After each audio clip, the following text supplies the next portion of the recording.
All the representatives from the state announced by the president to stand up, walk to the podium, and wait for the timer to start to begin their presentation. During your presentation, please refer to other delegates as fellow delegates of, and refer to the president of the session as Madam President. We will also like to remind participants that the use of mobile phones during the formal sessions is prohibited. Please take note that commenting will take place from your seats. I kindly remind all delegates to raise their placard to speak and to only take the floor when instructed to do so. Additionally, delegations that wish to speak are highly encouraged to raise their placards in the first call for comment for the sake of organization. Furthermore, final remarks will take place from your seats. Delegates are asked to stand up to deliver them after they have been recognized by the presidency. Thank you in advance for your adherence to these rules. I give the floor back to Madam President. Madam President, the floor is yours. Thank you, Madam Vice President.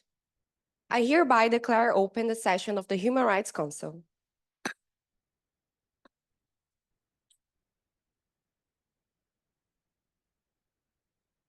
We should now open the item 6 agenda with the adoption of the Universal Periodic Review Working Group outcomes of the reviews of the states of Armenia, El Salvador, Kenya, Maldives, Spain, and Turkey. Before we proceed, let me briefly recall the modalities of the UPR segment for the plenary. In this regard, I would like to refer to the Human Rights Council Resolution 1621, to which the Council strongly rejects any act of intimidation or reprisal against individuals or groups who cooperate with the United Nations and its representatives in human rights cases. I urge states to prevent and ensure adequate protection against such acts. Furthermore, I would like to recall, as provided for in Council Resolution 51 and 1621, that all recommendations are an integral part of the outcome document, accordingly and in line with paragraph 32 of Annex 5 to Resolution 51. The state on the review needs to clearly communicate its position on all recommendations, either by indicating that it supports or that it knows the recommendation concerned. In addition, all interventions made during the UPR plenary segment should focus on the outcome document and not focus on debates that took place during the working group session. I would therefore like to appeal to all delegations to adhere to the rules established by Resolutions 51 and 1621. I would also like to take this opportunity to emphasize the important role that the national human rights institutions and the non-governmental organizations play in the UPR process. Their participation in the deliberation of the Council within the framework of the UPR segment provides additional clarification of issues under discussion. Through the Universal Periodic Review mechanism, international cooperation between states and civil society organizations is enhanced and implemented to ensure long-lasting peace and well-being for all. In conclusion, I wish to highlight that, as emphasized by the United Nations Secretary-General in his reports, the UPR recommendations provide an important basis for achieving greater results both in the implementation of sustainable development goals and human rights protection at the national and international levels. We will now start with the consideration of the outcome of the Republic of Armenia based on the report made by the working group of the UPR and its addendum. These documents, along with the additional information that the state under review will provide now, will be adopted by the Council to standardize their decision. Now, I have the pleasure to give the floor to Her Excellency, Mrs. Margarita Mango, Permanent Representative of Armenia to the United Nations Office at Geneva, to present the general outcome of the working group sessions. Your Excellency, you may take the floor.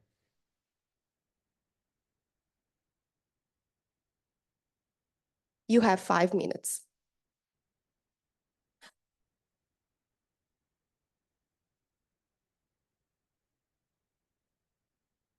Thank you, Madam President, Madam Vice President, distinguished Secretariat, members of the civil society, observing states, ladies and gentlemen. As the Republic of Armenia, it's an honor and privilege to be here today for the adoption of recommendations on our country by the UPR Working Group. We would like to take this opportunity to thank the President of the Secretariat for their helpful assistance throughout this process, as well as to thank the delegations for cooperation in an objective, non-confrontational, and non-politicized manner with the aim to enhance promotion and protection of human rights in Armenia. We'd also like to thank the Troika, namely the Kingdom of Spain, for their precious cooperation, time, and efforts to prepare Armenia's review. We acknowledge the constructive engagement of all the fellow delegates whose recommendations are intended to bring real contribution to strengthening human rights and democracy in our country. Armenia will report about future developments in the field of human rights in its next midterm review. For Armenia, the UPR process is an effective tool propelling our government both to assess the positive developments and the challenges it faces. Drawing on the recommendations that Armenia has received in the previous UPR cycle by the fellow delegates of El Salvador, the Kingdom of Spain, and Maldives, we would like now to report on our commitment and efforts that we have been and continue to undertake on these matters. Regarding the recommendation on ensuring an universal access to quality education for all children, including those in vulnerable situations, such as children with disabilities and refugees, the law that was adopted in 2022 on approving the state program for development of education in the Republic of Armenia by 2030 centers precisely this point. In fact, the main goal of the program is to form an effective and internationally competitive education system based on national universal values to contribute to the development of the country by providing an opportunity to receive high-quality education for everyone in accordance with their needs and abilities at all stages of life. One of the main strategic directions of the program is to create a universal, inclusive, learner-oriented educational environment accessible to everyone throughout Armenia. We had and will continue to implement this program. Regarding the recommendation to consider criminalizing domestic violence and harassment as standalone crimes in the criminal code and ensure that there are swift and impartial investigations into such crime and a wider network of reception centers and safe services, the new criminal code of Armenia of the Republic of Armenia envisages violence by a close relative as an aggravating circumstance, as well as prescribing criminal liability for crimes of psychological coercion, physical coercion, and crimes against sexual freedom. Moreover, our Ministry of Justice conducts public awareness campaigns to change public perception of domestic violence and violence against women. Eradicating gender-based violence is a priority for Armenia, and the legislative changes that we implemented show our commitment in pursuing the goal to create a society in which no one is left behind. And finally, men and women have the same rights and opportunities.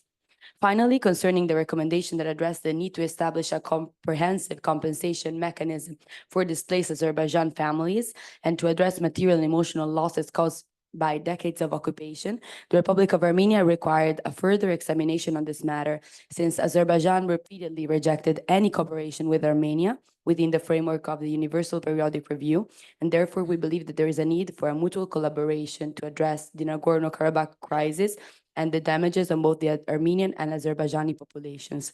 In conclusion, Armenia reaffirms its commitment to the UPR process and its underlying principles. Our priorities will, and as has become apparent during the deliberations of the Council, include refugee protection, the enforcement of the rule of law and transparency in legal processes, fighting corruption, enhancing rights of minorities, children, and all vulnerable groups, socioeconomic development, and women protections, just to list a few. Thank you.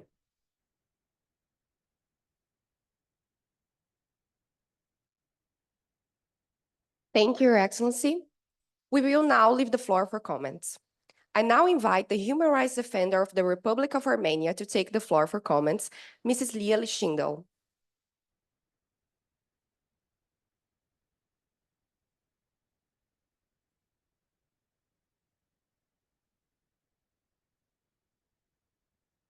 Mrs. Schindel, you have 2 minutes.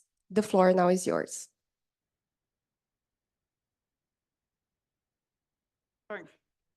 Fellow humans, allow me to begin by expressing my gratitude to Madam President, Madam Vice President, as well as the esteemed delegates and fellow representatives for the constructive dialogue we have engaged in throughout this process.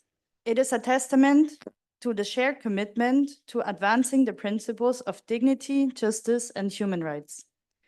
However, I must also convey my deep concern regarding the outcome of the review for Armenia.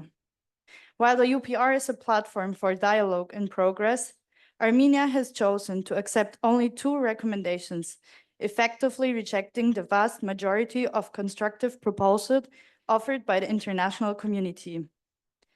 This raises serious questions about Armenia's willingness to align with international human rights standards. To the distinguished delegation from Armenia, I ask you directly, what kind of message do you believe you're sending to the world when only 2 recommendations are accepted? What kind of impression does it leave to the international community, and more importantly, to the citizens of Armenia, who are waiting for real improvement in their human rights situation? This process is not about historic or political confrontations between states. It is about improving the human rights situation for Armenia's own citizens. Armenia has the unique opportunity to fight actively for the rights of its people rather than opposing the states that are making these recommendations. Human rights are not a matter of negotiation.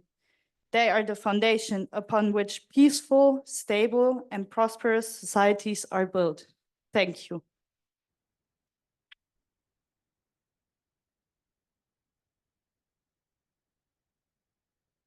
Thank you, Mrs. Schindel.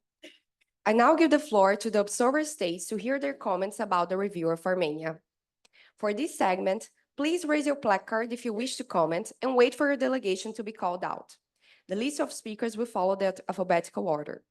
Each state will have 1 minute.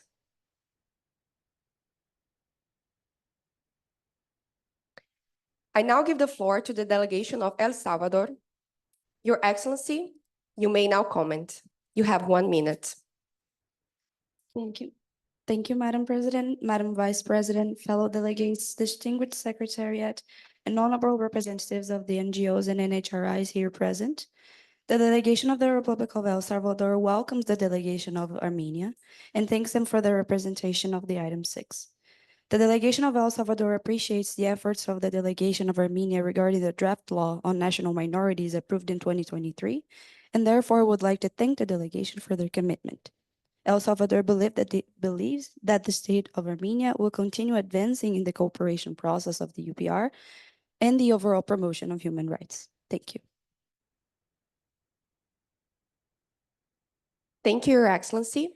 I now give the floor to the delegation of Kenya. Your Excellency, you may now comment. You have 1 minute. Thank you, Madam President. We would like to thank the delegation of Armenia for the presentation of their addendum. Although Armenia just noted Kenya's recommendations on the rights of refugees and migrants, the delegation of Kenya would like to reaffirm our position that ensuring adequate access to water and medical care for refugees and migrants is an important issue. And we encourage you to take further steps to address it. Additionally, we urge Armenia to advocate for better refugee integration policies in Armenia, particularly regarding the integration of refugees from the Nagorno-Karabakh region into Armenian society. Thank you. Thank you, Your Excellency. I now give the floor to the delegation of Maldives. You may now have the floor. You have 1 minute. Madam President, Madam Vice President, distinguished Secretariat, and esteemed delegates. Armenian delegates tried to give human rights lectures to other states and even accused Turkey of genocide, ignoring the statements of even their Prime Minister Pashinyan that there was no genocide. They have commented 6 months ago as ignorant of current politics.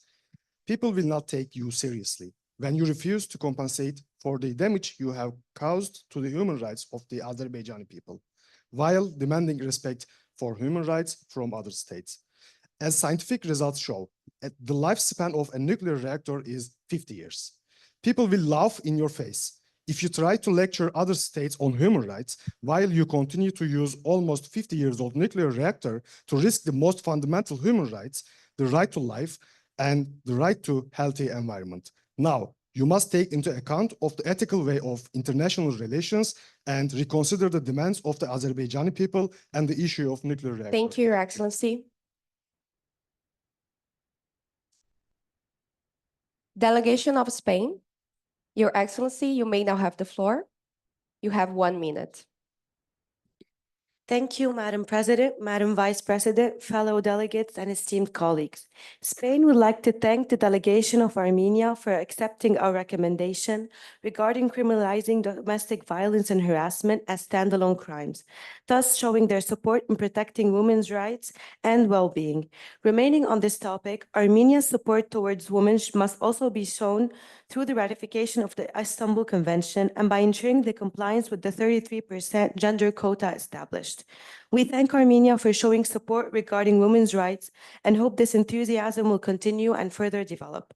Spain enthusiastically supports the other recommendations Armenia received and therefore also asks for clarification to the state as to why 2 out of the 15 recommendations received have been accepted. Thank you. Thank you, Your Excellency. Now I give the floor to the delegation of Turkey. Your Excellency, the floor is yours. You have 1 minute. Thank you, Madam President, Madam Vice President, esteemed Secretary, fellow delegates, and honorable representatives of the HRIs and NGOs.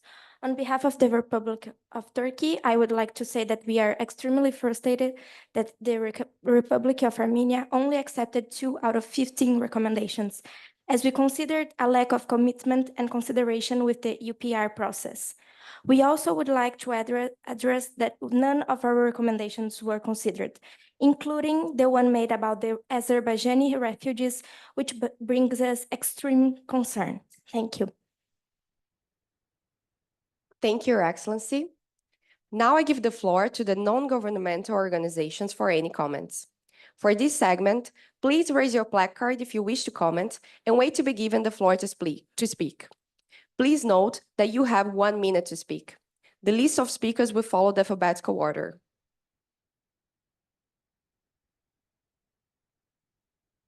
I see no. I now give the floor back to the representative of Armenia for its final remarks. Your Excellency, you have 2 minutes. You may now have the floor. Thank you, Madam President, Madam Vice President, distinguished Secretariat, members of the civil society, observing states, ladies and gentlemen. I would firstly like to address the comments and concerns presented by the other fellow delegates and by the civil society representatives.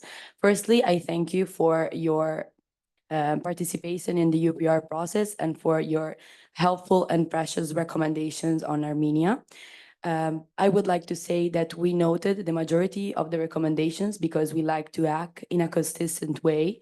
We are a small country, a small government, a small nation, and what we accepted is what we're actually already implementing and what we are consistently doing. And what we noted is something, it regards all the other recommendations that we really want to implement, but we need more time for it. We think that it's better to note instead of accept while you're doing not enough to reach the goal of the recommendation. That's why we decided to take this approach. And I would like to address to the distinguished delegate of the Maldives that currently in Armenia, there is 100,000 refugees coming from the Nagorno-Karabakh region, which were displaced in 2023. And we are welcoming all these refugees and helping them with shelter, healthcare, and all the essential services. So maybe you should note this. And regarding our Prime Minister, we are in the UN Human Rights Council here to affirm the genocide. And if our Prime Minister is against that, we are gonna battle for this right, for this recognition, because we are in the United Nations framework. Thank you. And regarding final remarks, the delegation of Armenia joins me in further congratulation and thanking you, Madam President, and the whole Secretariat for your mastery in presiding these deliberations in the Human Rights Council. We care proudly to say that, thank you. Your Excellency.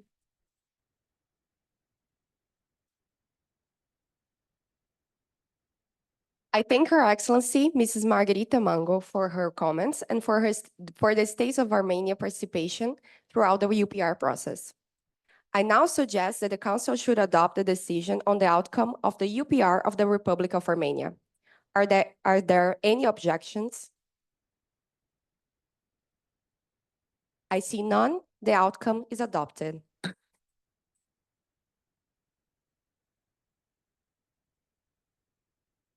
Excellencies, distinguished representatives, ladies and gentlemen, we shall now continue with the item 6 of the UPR with the adoption of the Working Group Report of the Republic of El Salvador.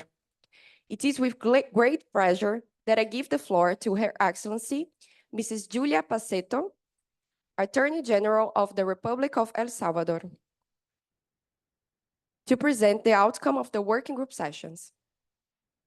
Your Excellency, you have the floor. You have 5 minutes. Madam President, Madam Vice President, fellow delegates, members of the civil society, ladies and gentlemen.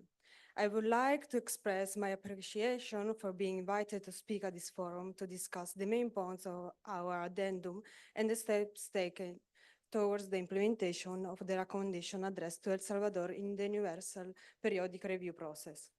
We also take this opportunity to express appreciation to the esteemed members of the Troika, our distinguished colleagues from Turkey, for facilitating the review process.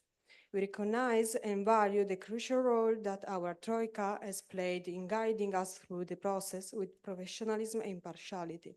The collaborative spirit shown by our fellow state has strengthened El Salvador's dedication to making meaningful, sustainable advancement in human rights. Today, we appear before the Human Rights Council at its 37th session to represent and defend the official position of the government of the Republic of El Salvador in the interactive dialogue leading up to the adoption to the final UPR report. While time will not permit me to elaborate on each recommendation, I wish to highlight the general logic behind some of the decisions. Let me emphasize that the decisions reflect our strong desire to enhance the promotion and the protection of human rights. Our social norm, national values, and domestic laws were given due consideration, but the decision also took into account El Salvador's obligation under applicable international human rights treaties. This alignment facilitated the prompt acceptance and it will facilitate the forthcoming implementation of the recommendations made. It is also important to note that most of the accepted recommendations either have already been implemented or will be implemented during the 5th UPR cycle. I would like now to address recommendations 16 and 19 proposed by the Maldives, which we have accepted, which align with ongoing initiatives in our government program. Recommendation 16, calling for a monitoring system to track child protection programs in line with the Crecer Junto policy by 2026, is already a priority for El Salvador. This policy includes mechanisms to measure program effectiveness and ensure equitable access to essential services, building a brighter future for our children. Similarly, Recommendation 19, emphasizing the Mi Nueva Escuela reform and modernizing school infrastructure, is well underway. Prioritizing rural areas, this initiative aims to ensure all Salvadoran children have access to safe, modern, and inclusive learning environment by 2030. These initiatives are not just policies. They are investment in the future of our nation. El Salvador warmly welcomes also Recommendation 21 proposed by Turkey to enhance the implementation of empowerment programs in the economic sector, reducing financial barriers and promoting the economic inclusion of women, particularly in the rural communities. This recommendation resonates strongly with our ongoing effort to uplift women across the country. Through programs like Ciudad Mujer, we provide financial literacy, entrepreneurial support, and credit access to empower women, particularly in rural communities. Looking ahead, El Salvador is committed to scaling up these efforts by allocating additional resources to rural women's empowerment initiatives. By prioritizing women's economic inclusion, we aim to build a more equitable and prosperous El Salvador, where every woman has the opportunity to thrive. In addition to the recommendation I have addressed, El Salvador is also actively implementing others, such as those proposed and accepted by Spain, which align with our priorities. Therefore, rest assured, we remain fully committed to translating this recommendation into a meaningful action that strengthens human rights and advance the well-being of all Salvadorans. Madam President, concluding, I wish to reaffirm the commitment of El Salvador to continue working in close collaboration with the Human Rights Council and the Office of the High Commissioner for Human Rights. Thank you.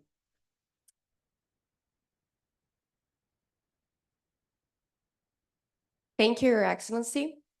I now give the floor for comments to the Head of Projects and Management of Cooperation of Procuraduría para la Defensa de los Derechos Humanos de la República de El Salvador, Mr. Daniel Lozano.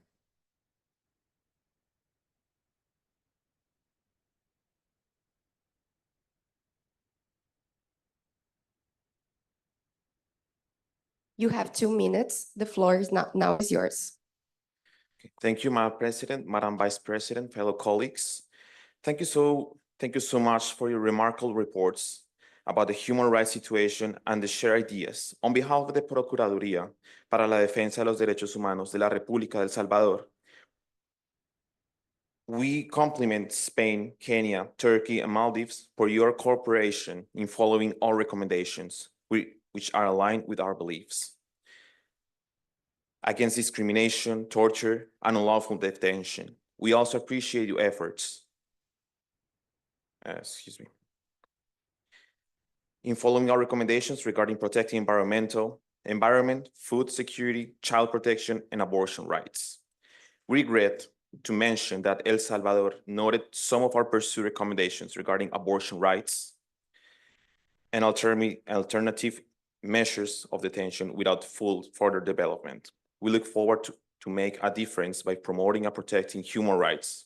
We reaffirm to the civil society and victims of the ongoing situation that while we are also reminding the delegates here that we cannot fail.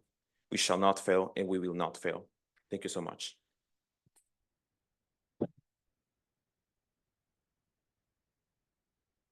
Thank you, Mr. Lozano. I now give the floor to the observer states to hear their comments about the review of El Salvador. For this segment, please raise your placards if you wish to comment and wait for your delegation to be called out. The list of speakers will follow the alphabetical order. Each state will have 1 minute. We will start with the delegation of Armenia. Please, Your Excellency, you may now have the floor.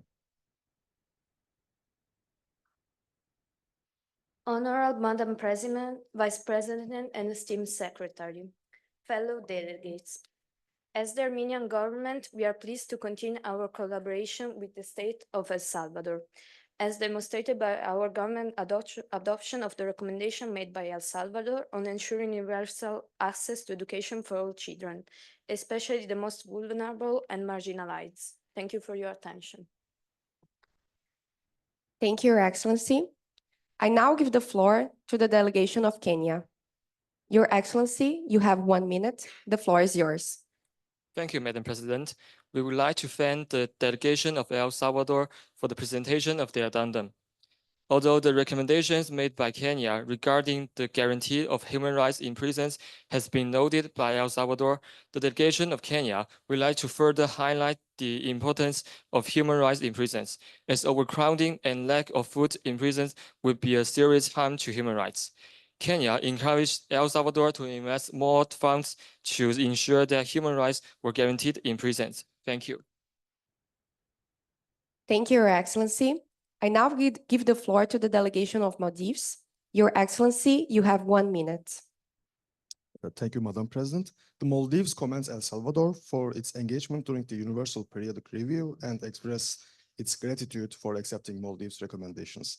Despite these positive developments, the Maldives regrets that certain critical recommendations were noted rather than accepted. Additionally, we acknowledge the role of El Salvador's National Human Rights Institution in addressing the issue of enforced disappearances. Its contributions are invaluable to the healing process for affected families and the nation. We urge the government to strengthen the PDDH's capacity to act within its constitutional mandate, ensuring effective and impartial interventions. The Maldives remains committed to supporting El Salvador in advancing human rights and addressing the challenges. Thank you. Thank you, Your Excellency. I now give the floor to the delegation of Spain. Your Excellency, you have 1 minute. Thank you, Madam President, Madam Vice President, fellow delegates, and esteemed colleagues. Spain would like to extend their gratitude to the state of El Salvador for accepting Spain's recommendations regarding the strengthening of anti-corruption measures and regulations concerning the pollution of air and water. Spain is content to see that recommendations concerning children's rights have been accepted. We are certain that with hard work and dedication, El Salvador will reach important results.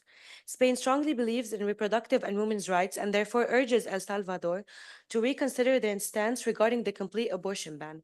Women's rights depend on this, and we call for action.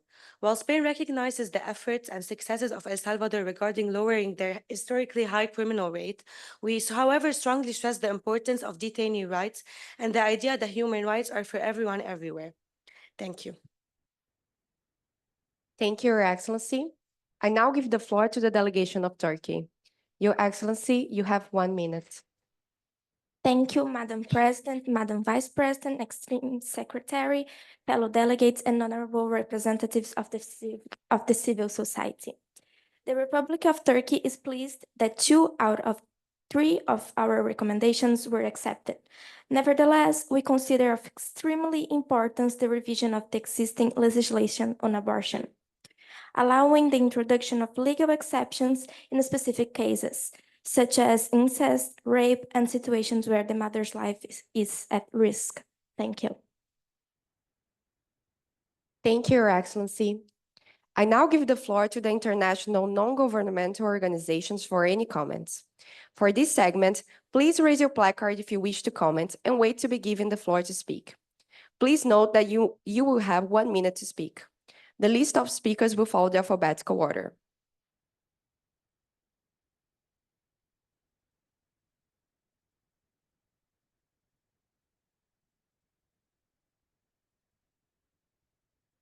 The first speaker is the representative of Greenpeace, Mrs. Denise Mendonça, Human Rights and Environmental Officer. Your Excellency, you have 1 minute.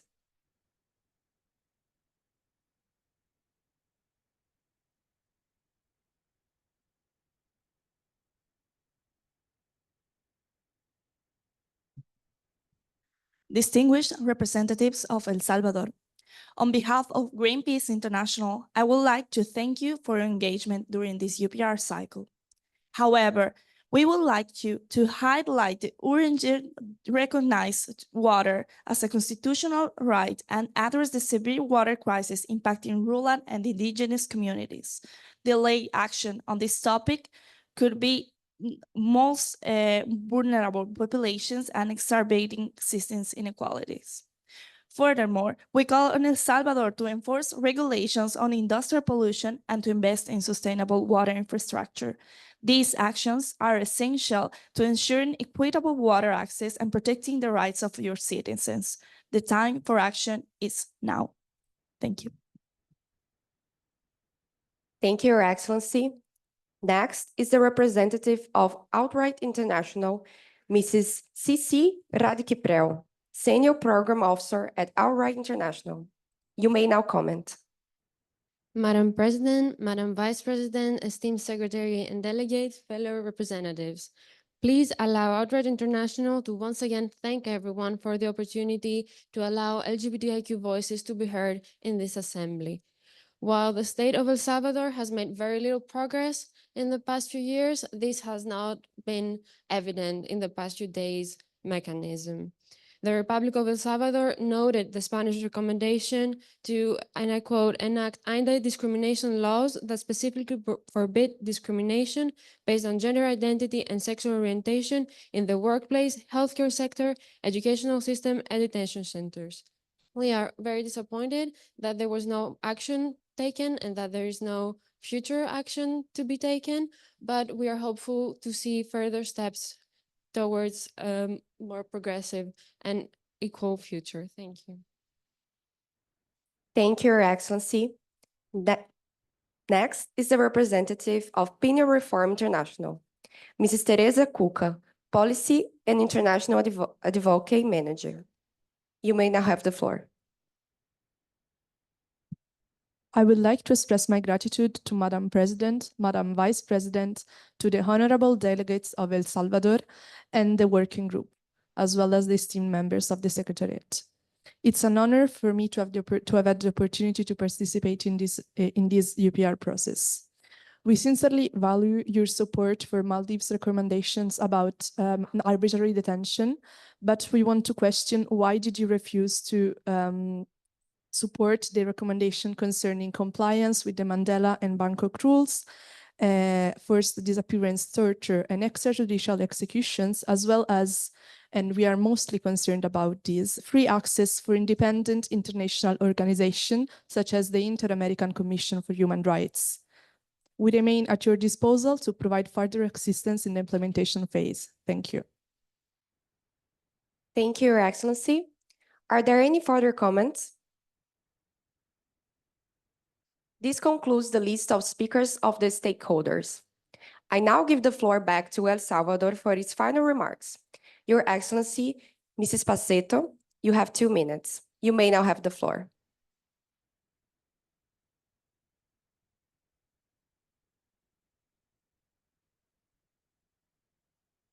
Thank you.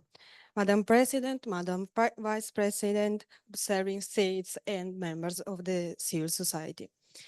On behalf of the government of El Salvador, my delegation joins me in thanking and congratulating you, Madam President, as well as your team for your mastery in presiding over the deliberation and for the smooth running of the proceeding for the UPR process. At the outset, we wish to thank all 5 states that participated in our review, the distinguished delegation of Armenia, Kenya, Maldives, Spain, and especially Turkey for being our troika. We deeply value the recommendation presented during this review and extend our sincere gratitude to the state for the constructive engagement. While we recognize the importance of addressing concerns related to prisoners' rights and judicial independence, our acceptance of recommendation was guided by a careful consideration of national priorities and a practical capacity for implementation at this time. Regarding recommendation related to abortion rights, we must reaffirm our constitutional commitment to protecting life from the moment of conception, which is a core principle deeply rooted in our national values and legal framework. Our approach reflects a commitment to meaningful, sustainable progress in areas where we can elect real change, ensuring that these efforts align with our national interests and current context. We remain open to continuing dialogue and cooperation to explore how we can address the issues in the future while balancing the challenges faced by our nation. Thank you.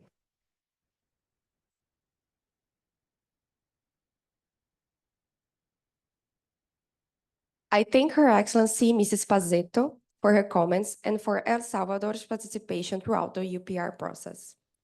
I now suggest that the Council should adopt a decision on the outcome of the UPR of the Republic of El Salvador. Are there any objections? I see none. The outcome is now adopted.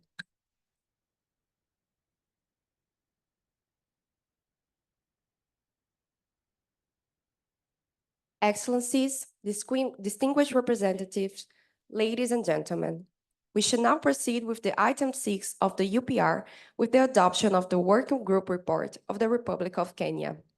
I give the floor to Her Excellency, Mrs. Wan E. Liang, Cabinet Secretary for the Foreign Affairs of Kenya, to present the general outcome of the working group sessions.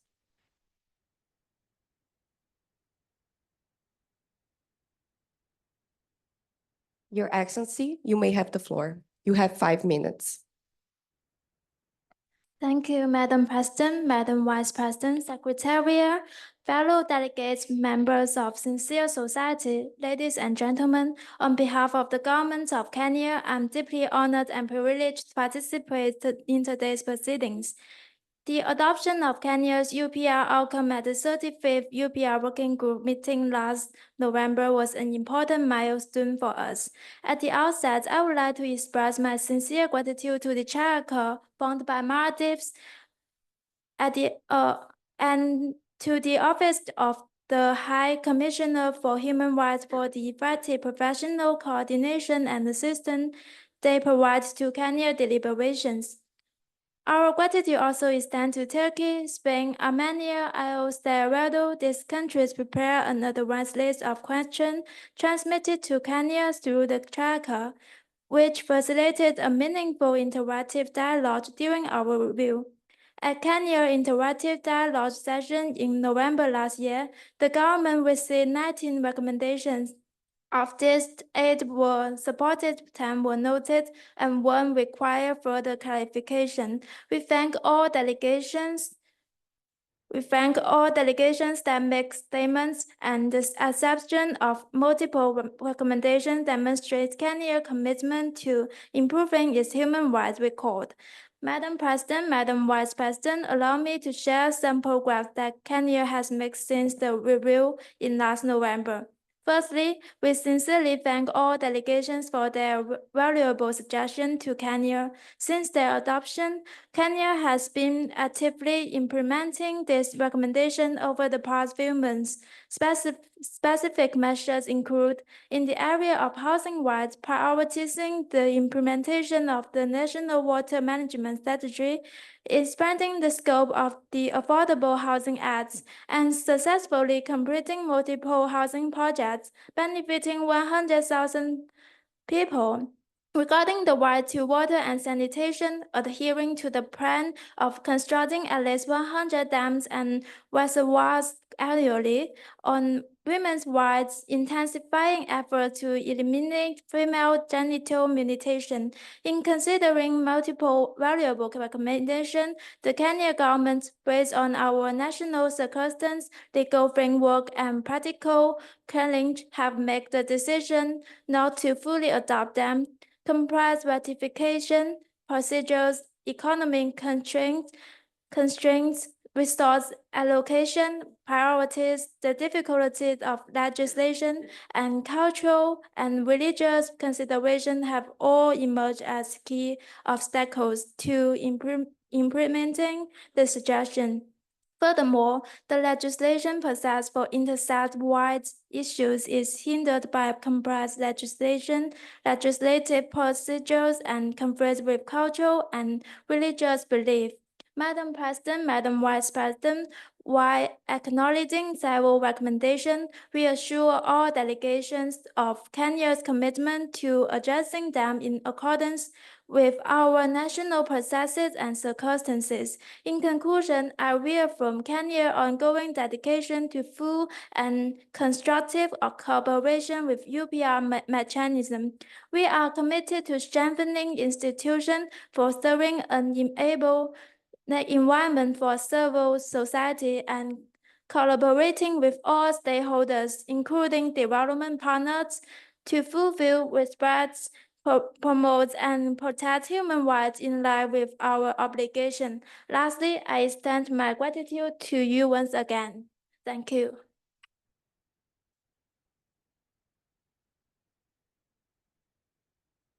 Thank you, Your Excellency. I now give the floor to Mr. Dakota Zeller, Chairperson of Kenya National Commission of Human Rights, for comments.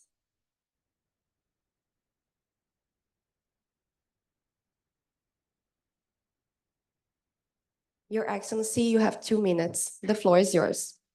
Madam President, Madam Vice President, distinguished guests, honorable delegates, and respected peers. The Kenyan National Commission on Human Rights commends the progress made and the fruitful dialogues that have taken place over the last 6 months for the betterment of the human rights in Kenya.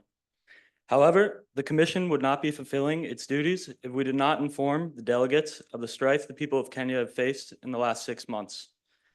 $2 billion, the commitment of President Ruto for water projects, $2 billion. An amount of money that has sparked protest reminiscent of those presented to you that have happened in 2024, where accountability of the police services still goes unchecked, the families of the slain still receive no answers, and the scales of justice lean without equal weight.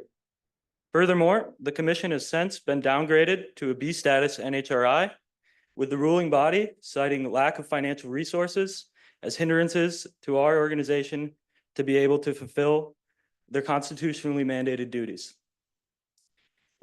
Now more than ever, in this review of progress, the watchful eye and steadfast resolve of the international community is needed so that I and my fellow compatriots live in a Kenya where human rights are and forever continue to be for all the time.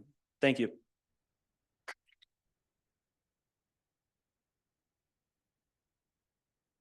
Thank you, Your Excellency. I now give the floor to the observer states to hear their comments about the review of the Republic of Kenya. For this segment, please raise your placard if you wish to comment and wait for your delegation to be called out. The list of speakers will follow the alphabetical order. Each state will have 1 minute. We will start with the delegation of Armenia. Please, Your Excellency, you may now have the floor. You have 1 minute. Honorable Madam President, Vice President, and esteemed Secretary, fellow delegates.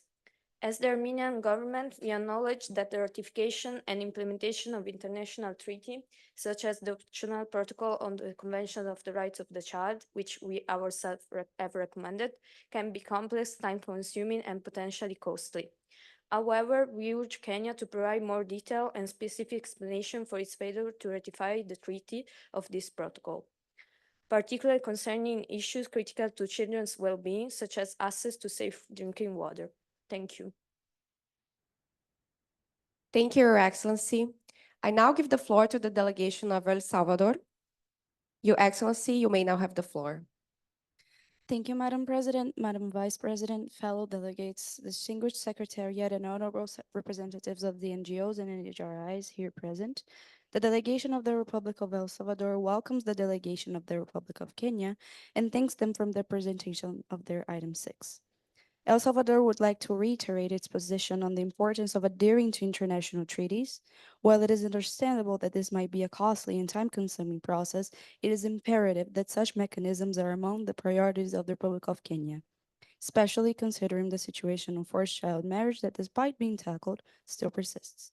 In that same spirit, the Republic of El Salvador firmly believes that the promotion of quality education and public health system for all is of utmost importance for the Kenyan society. Thank you. Thank you, Your Excellency. I now give the floor to the delegation of Maldives. You have 1 minute. Madam President, Madam Vice President, distinguished delegates, ladies and gentlemen. The Maldives commends Kenya for its constructive engagement during the UPR and acknowledges its acceptance of several of our recommendations. We extend our gratitude to Kenya for adopting recommendations of Maldives. Despite these positive steps, the Maldives regrets that certain critical recommendations were noted rather than accepted. Finally, we note with concern the downgrading of the Kenya National Commission of Human Rights to a B status NHRI due to capacity limitations. A robust national human rights institution is vital for holding governments accountable and protecting the rights of all citizens. We urge Kenya to prioritize rebuilding KNCHR's capacity, ensuring it operates effectively within its constitutional powers. Thank you. Thank you, Your Excellency. Now I give the floor to the delegation of Spain. You have 1 minute. Thank you, Madam President, Madam Vice President, fellow delegates, and esteemed colleagues. Spain thanks the delegation of Kenya for their participation in this exercise and for considering the recommendations mentioned by all states. Spain recognizes Kenya's effort to strengthen their compliance with international human rights standards by accepting 8 recommendations. Spain highly stresses the importance of eliminating female genital mutilation, as well as ensuring that rescue centers are expanded and fairly divided across different regions. Furthermore, we would like to express our concerns to Kenya's government when it comes to ratifying treaties, such as the second optional protocol to the International Covenant on Civil and Political Rights, aiming at the abolition of the death penalty, noting that this recommendation was given by many countries and not only Spain. Finally, our last concern is regarding noting our recommendation on intersex individuals and their rights, which is seen as non-controversial across different nations. Thank you. Thank you, Your Excellency. Now I give the floor to the delegation of Turkey. Your Excellency, you have 1 minute. Thank you, Madam President, Madam Vice President, esteemed Secretary, fellow delegates, and honorable representatives of the civil society. On behalf of the Republic of Turkey, I would like to say that we are pleased with the recommendations that were accepted by the Republic of Kenya. However, we are still concerned about the other 2 recommendations, our recommendations that were not accepted, regarding the penalties imposed on journalists and the freedom of expression and funds that need to be provided for NGOs. Thank you. Thank you, Your Excellency. Now I give the floor to the international non-governmental organizations for any comments. For this segment, please raise your placard if you wish to comment and wait to be given the floor to speak. Please note that you have 1 minute to speak.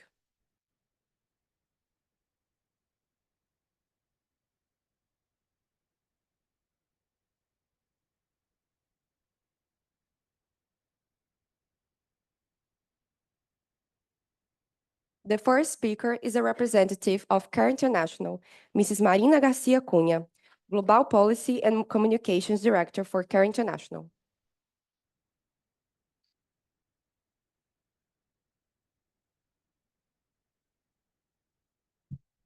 Good morning, Madam President, Your Excellencies, and fellow delegates. CARE International acknowledges the steps Kenya has taken in addressing gender-based violence and promoting gender equality.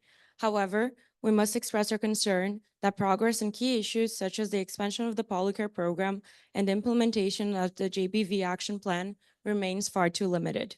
The current capacity of only 2 Polycare centers is insufficient to meet the needs of survivors across the country, and we urge Kenya to increase investment in these vital services, ensuring they are available nationwide. Additionally, we are deeply concerned that Kenya has only noted the recommendations on female genital mutilation without taking decisive, actionable steps to eliminate this harmful practice. Kenya must not delay further. Immediate, concrete action is necessary to address gender-based violence, expand access to critical services, and ensure the protection of women and girls from all forms of abuse. We call on Kenya. Thank you. Next is the representative of Greenpeace, Mrs. Denise Mendonça, Human Rights and Environment Officer. Thanks to the distinguished Secretariat, distinguished representatives of Kenya. On behalf of Greenpeace International, I would like to express our gratitude for the progress made during this UPR cycle. Your recognition of the need to improve water systems and address the vulnerabilities faced by women and children is commendable. These steps align closely with our shared vision for human rights and sustainable development. As you move forward, we urge you to continue prioritizing drought-resilient infrastructure and formalizing these water rights. These measures are safeguarding the livelihoods of vulnerable communities. Your leadership is tackling water scarcity and environmental challenges, and we stand ready to support you in these efforts. Thank you. Thank you very much. Now I give the floor to the representative of Oxfam International, Mrs. Francesca Sabia, Human Rights Executive Director and Policy Advisor in Chief. Thank you, Madam President, Madam Vice President, Secretariat, fellow delegates, and honorable guests. Ladies and gentlemen, Oxfam International wishes to extend its deepest gratitude to the Republic of Kenya, recommending states and civil society organizations for engaging in this UPR exercise. Still, allow me to stress the fact that 39.4 million people in Kenya are suffering from hunger, and many are reported to be on the brink of famine. Notwithstanding the worrying data, no state recommended nor addressed this matter. The negligence and silence on food security are of primary concern. The hope for Oxfam's recommendations to be heard remains, and the same goes for our commitment and availability to further discuss this matter. Let me ask, how is it possible to achieve all other rights discussed in this room if the primary essential right to safe and daily access to food is hindered and not upheld? The delegation has no further comments. Thank you, Madam President. Thank you very much. Are there any further comments? This concludes the list of speakers of the stakeholders. I now give the floor back to Kenya for its final remarks. Excellency, you have 2 minutes. You may now have the floor. Thank you, Madam President. Madam President, Madam Vice President, Secretariat, fellow delegates, ladies and gentlemen, I would like to convey my government's gratitude to you and the Universal Periodic Review Secretariat for the exemplary efforts in facilitating the prepared process. The endorsement of Kenya's UPR outcome during the 35th UPR Working Group meeting in last November marked a pivotal milestone for our nation. Regarding the adoption of Kenya UPR outcome report, we commend all delegations for their enriching contributions. The insightful feedback and perspectives shared by delegations and NGOs have proven to be of immense value. As we move forward with implementing the supported recommendations, we will undertake a comprehensive review of these contributions. Madam President, Madam Vice President, the UPR is essential for global human rights progress and protection. It lets us assess Kenya's efforts and achievements, while honestly addressing challenges that hinder full human rights realization. Please rest assured Kenya's steadfast support for the human rights mechanism. Thank you.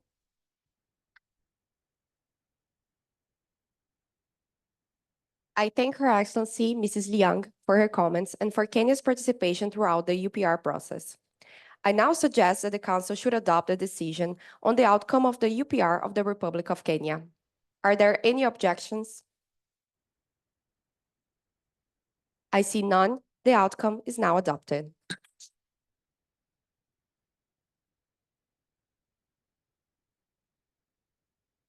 Excellencies, distinguished representatives, ladies and gentlemen, we should now proceed with the item 6 of the UPR with the adoption of the Working Group Report of the Republic of Maldives. It is with great pleasure that I give the floor to His Excellency, Mr. Sasha Presning, Ambassador and Permanent Representative of the Republic of Maldives to the United Nations Office in Geneva, to present the general outcome of the working group sessions. Your Excellency, you may now have the floor. You have 5 minutes. Thank you, Madam President. Dear Madam Vice President, Excellencies, distinguished members of the Troika, esteemed delegates, respected guests. The Maldives Universal Periodic Review of the 4th cycle has been extremely rewarding, providing an invaluable opportunity to assess our human rights progress, reaffirm our commitments, and identify areas for further improvement. We are grateful for this opportunity to present the progress we have achieved in the promotion and protection of human rights in the Maldives, as well as our plans and visions for the Maldivian people. We are humbled by your acknowledgement of our efforts to instill respect for human rights. We are pleased with the positive feedback and encouragement for the member states regarding our ongoing work to build a human rights-centered governance framework. The Maldives also appreciates your recognition of our challenges and struggles. We note with gratitude the calls for solidarity, the offers of technical assistance, and the encouragement of the international community to assess us in combating climate change and other global issues that affect our nations. We are particularly thankful for the member states who sent us advanced written questions and provided thoughtful recommendations while highlighting our progress during this interactive session on November 20th. The Maldives also deeply appreciates the guidance and efforts of the distinguished Troika, which included the delegates of the Republic of El Salvador. Over the past 6 months, the Maldives made substantial progress in implementing the recommendations we received during the working group sessions. Of 12 recommendations, we accepted 7, noted 3, and partially accepted 2. Allow me to highlight some of the key areas. The Maldives has enhanced the protection of rehabilitation of child trafficking victims through a new interagency task force established by the Ministry of Gender, Family and Social Services.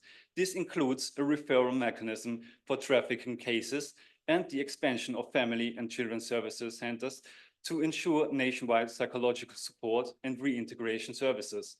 Consultations with stakeholders, including UNICEF and the Child Rights Protection Council, have been initiated to assess legislative amendments required for ratifying the optional protocol on the communications procedure.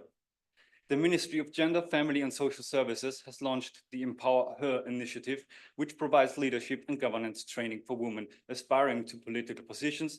Additionally, the newly established Women Entrepreneurship Fund has established Maldivian Rubia 10 million to support small businesses. The address concerns regarding torture, Maldives has drafted the evidence bill that prohibits the admissibility of statements obtained through torture. A special investigative unit has been established within the Human Rights Commission of the Maldives to ensure fair and effective investigations. In collaboration with international partners, the Maldives has established a Climate Resilience and Adaptation Fund to focus on freshwater access, solar energy. The Maldives continued to lead the Climate Vulnerable Forum, advocating for increased climate financing for small island developing states. While we have noted some recommendations, we have taken steps toward meaningful progress. The Maldives remain committed to its informal moratorium on the death penalty, judicial reform, and strengthening the criminal justice system, our immediate priorities.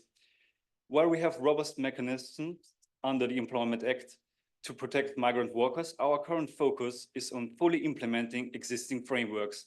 Resources are being directed towards education, healthcare, and climate resilience to address our national priorities. Thank you.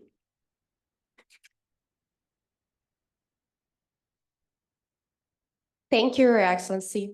I now give the floor to the Executive Director for the Human Rights Commission of the Maldives.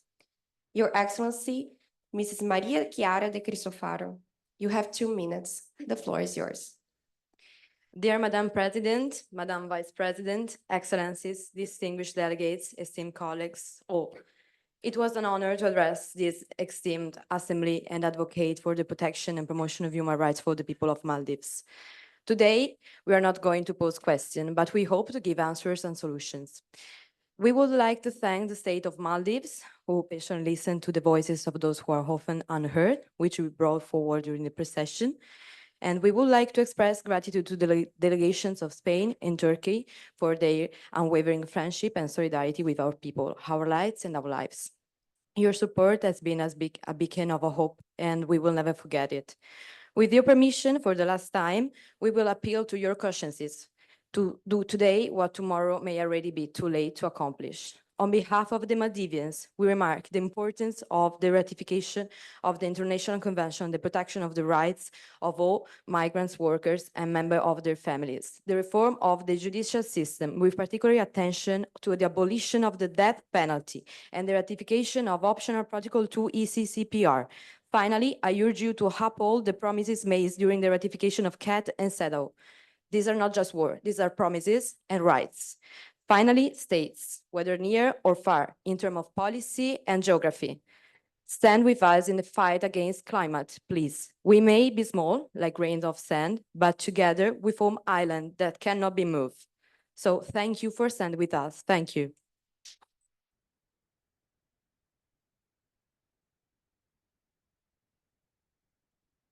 Thank you, Your Excellency. I now give the floor to the observer states to hear their comments about the review of Maldives. For this segment, please raise your placard if you wish to comment and wait for a delegation to be called out. The list of speakers will follow the alphabetical order.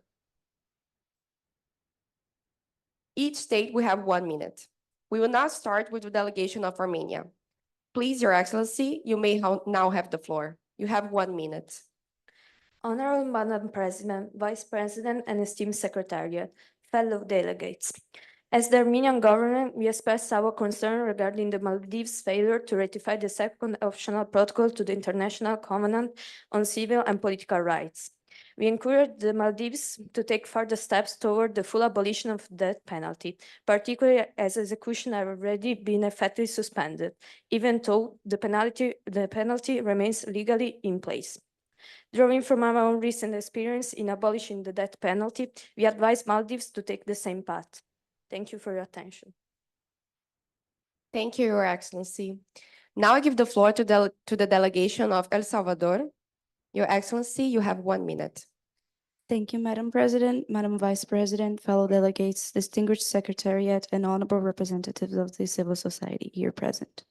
The delegation of the Republic of El Salvador welcomes the delegation of the Republic of Maldives and thanks them for the presentation of their addendum. The delegation of El Salvador would like to express its gratitude for the acceptance of all our recommendations and thanks them and we congratulate the state of the Maldives for the strengthening of their intergovernmental cooperation towards the protection of and rehabilitation of child victims of trafficking by establishing support and surveillance mechanisms to tackle these challenges. Additionally, we commend the Republic of the Maldives on its continued efforts to address and work towards providing the necessary means to reduce inequalities, namely through the Strategic Action Plan. Thank you. Thank you, Your Excellency. I now give the floor to the delegation of Kenya. You may comment now. You have 1 minute. Thank you, Madam President. We would like to thank the delegation of Maldives for the presentation of their addendum. Kenya thanks the delegation of Maldives for accepting all the recommendations from Kenya. The delegation of Kenya commends the state of Maldives for its continuous efforts to combat tortures and abuses in its country. Kenya noticed that Maldives had a draft of the evidence bill prohibiting the admissibility of statements obtained through torture. Kenya encouraged Maldives to take further measures to address the evidence of tortures and abuses. Thank you. Thank you, Your Excellency. I now give the floor to the delegation of Spain. You have 1 minute. Thank you, Madam President, Madam Vice President, fellow delegates, and esteemed colleagues. Spain highly appreciates the Maldives' efforts concerning the protection of children's rights through the acceptance of some recommendations. Spain would like to express gratitude for the support shown towards recommendations concerning access to healthcare and education, specifically in regard to marginalized groups. We, however, remain highly concerned regarding the non-abolishment of the death penalty. While Spain understands that the Maldives may have other priorities at this time, we would like to wholeheartedly reiterate that the ratification of the second protocol of the International Convention on Civil and Political Rights must happen. Spain also asked the Maldives to clarify their position on Spain's first recommendation, as it was not addressed in any of the reports. Thank you. Thank you, Your Excellency. I now give the floor to the delegation of Turkey. You may now comment. You have 1 minute. Thank you, Madam President, Madam Vice President, esteemed Secretary, fellow delegates, and honorable representatives of the civil society. The Republic of Turkey would like to address its profound disappointment as the Republic of Maldives did not accept any of our recommendations. Once we consider them of extreme importance to enhance human rights in the country. We would also like to reinforce the importance of ratifying the 1951 Convention relating to the status of refugees. Alongside Greenpeace, we are deeply concerned about the water situation in the Maldives. Therefore, we would like to stress our recommendation to develop renewable energy-powered desalination systems to combat salinity in freshwater aquifers caused by rising sea levels. Thank you. Thank you, Your Excellency. Now I give the floor to the international non-governmental organizations for any comments. For this segment, please raise your placard if you wish to comment and wait to be given the floor to speak. Please note that you have 1 minute to speak. The list of speakers will follow the alphabetical order.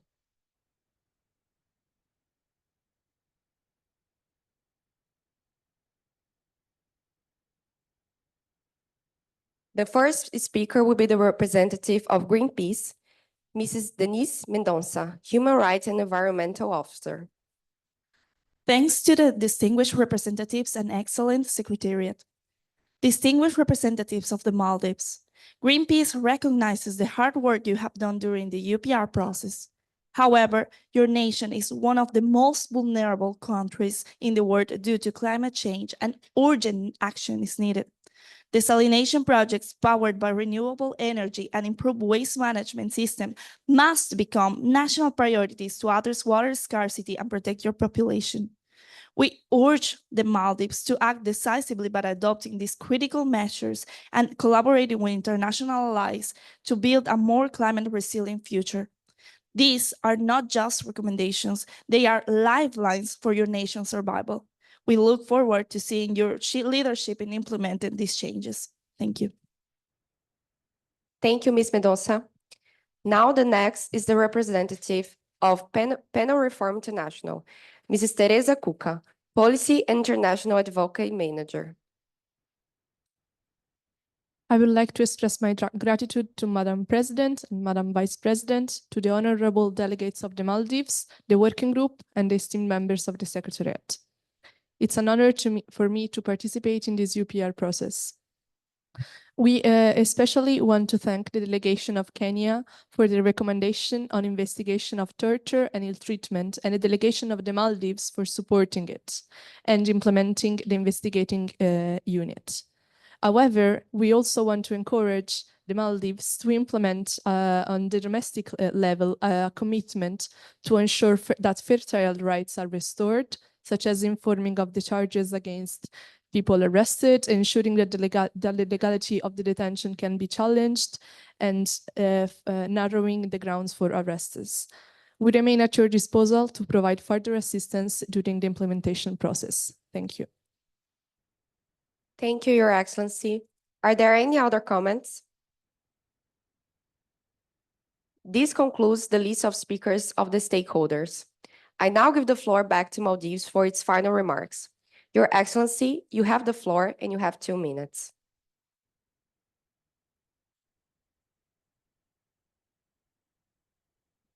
The government of Mali acknowledges that by not ratifying the second optional protocol to the ICCPR, it is not under any international legal obligation to abolish the death penalty. However, we wish to assure all stakeholders that the death penalty has not been carried out in the Maldives since 1951.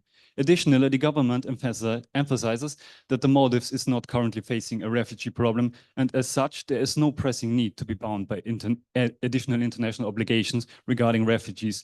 Our existing legal framework sufficiently addresses the specific needs and priorities of our national context. Madam President, dear Madam Vice President, as we conclude this meaningful process, the Maldives reaffirms its unwavering dedication to advancing human rights for all. The UPR has provided us with an invaluable platform for growth, collaboration, and accountability. We extend our heartfelt gratitude to the Troika, the Secretariat, and all member states for their constructive feedback and support.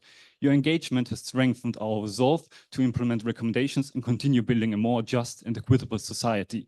The Maldives remain fully committed to the principles of this unique mechanism and looks forward to continued collaboration with the international community as we advance our shared path in human rights promotion and protection. Thank you.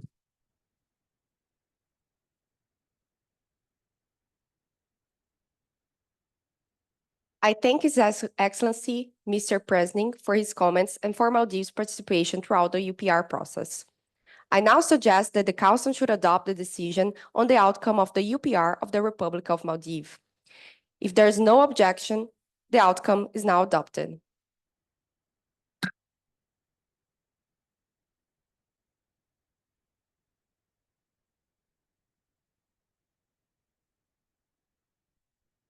Excellencies, distinguished representatives, ladies and gentlemen, we should now proceed with the item 6 of the UPR with the adoption of the Working Group Report of the Kingdom of Spain.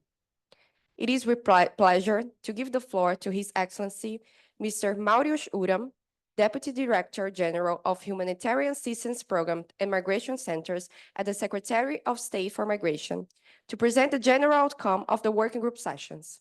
Your Excellency, I invite you to take the floor.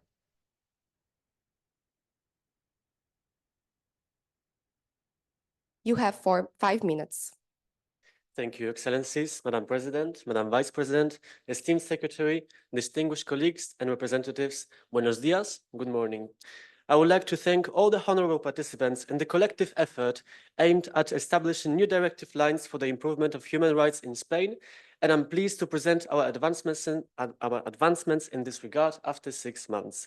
Beforehand, I would like to underline the significant challenges faced by Spain in the course of the last months. Despite huge efforts coordinated with the local authorities and the civil society, the floods had devastating consequences, and we still need to undertake considerable actions in order to rehabilitate the region and reinforce our resilience. Additionally, the situation on the Canary Islands in Ceuta and Melilla remains extremely difficult, although civil society has contributed greatly to alleviating the consequences of an increased migration flow in these areas, which we are infinitely thankful for. In spite of these enormous challenges at the end of the last year, I would like to present to you the advancements that have been made regarding the human rights situation in Spain. Spain carefully analyzed all of the 16 recommendations received through a cross-coordination with other ministries, along with civil society organizations, after very productive collaborative sessions to make sure that each position taken can be acted upon in the best interest of preserving human rights in Spain. When it comes to children's rights, Spain wishes to remind that children's rights are a priority for our state, and their protection is enshrined in the Article 39 of our Constitution. Following this line of commitment, Spain has adopted the Spanish Child Guarantee National Action Plan, ensuring free access to education for children at risk of poverty. Spain has also initiated a conference last November under the title Towards Barnhouse Phase 2 in order to support child victims of abuse nationwide. This initiative will develop gradually until the year 2027. Regarding gender discrimination, I would like to bring your attention to the fact that the Spanish Constitution and the Article 14 guarantees equality before the law. Additionally, the government has started initiating proposals for debate regarding the distinction between biological sex and gender identity, following up on the recommendation made by the fellow Kenyan delegates to further support our citizens. Regarding rights of the workers and fair pensions, Spain evaluates pensions each year based on the Consumer Price Index and will continue this strategy. On the topic of the prisoners' rights and following up on the recommendation made by the delegation of the Maldives, as a state having ratified all the Geneva Conventions and all 3 of its protocols, Spain is committed to respecting all the commitments, including the Article 33. As for migration and asylum, Spain acknowledges the challenges related to this area that concern all European member states. Spain has submitted its national plan on the implementation of the European Pact on Migration and Asylum last December, and we are looking forward to exchanging ideas with other member states in June this year. We strongly believe that this pact will help Spain in further respecting the human rights of asylum seekers all over Europe.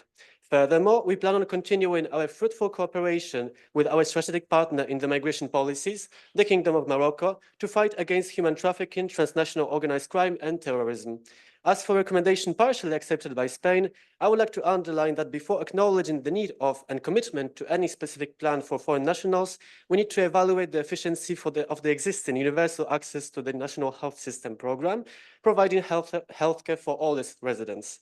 When it comes to other aspects of the recommendations regarding legal, educational, and social services to foreigners, we align our efforts with the wider European Pact on Migration and Asylum, as mentioned before. Spain took note of the recommendations from the fellow delegates of Armenia and Turkey regarding ratifying the International Convention on the Protection of the Rights of All Migrant Workers, since the rights enshrined in the convention are already guaranteed in the Spanish Constitution in the Article 13. In conclusion, I would like to thank you for participating in this important exercise, which rightfully implicated insights from numerous perspectives, since we can only advance the human rights situation in our respective countries by joining our forces together. The Spanish delegation remains attentive to all the comments to be made in the following session. Thank you.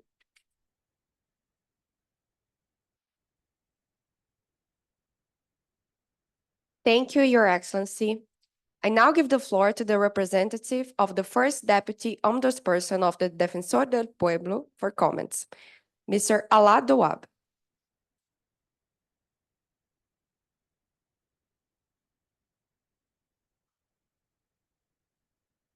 Mr. Douab, you have 2 minutes. The floor is yours.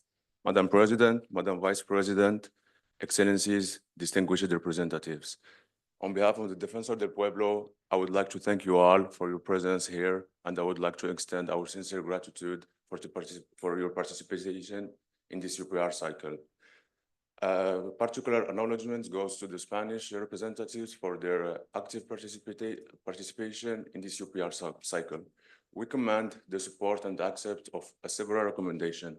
However, we regret that Spain chose to note rather than accept the recommendation on ratifying the International Convention on Protection of all Migrant Workers and their family members.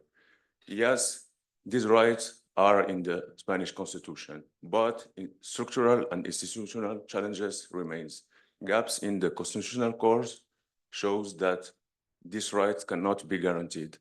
Actually, the Spanish Constitutional Court received a several criticism about political polarization and inconsistent decisions. That's why we think that these factors weaken the effective protection of effective constitutional protection and underscoring the need of an international legal framework to safeguard this protection. Spain shows its capacity to handle the Ukrainian refugees crisis successfully without implementing any national plan. And we think they can do so on such as commitment as ratifying the convention. Thank you so much.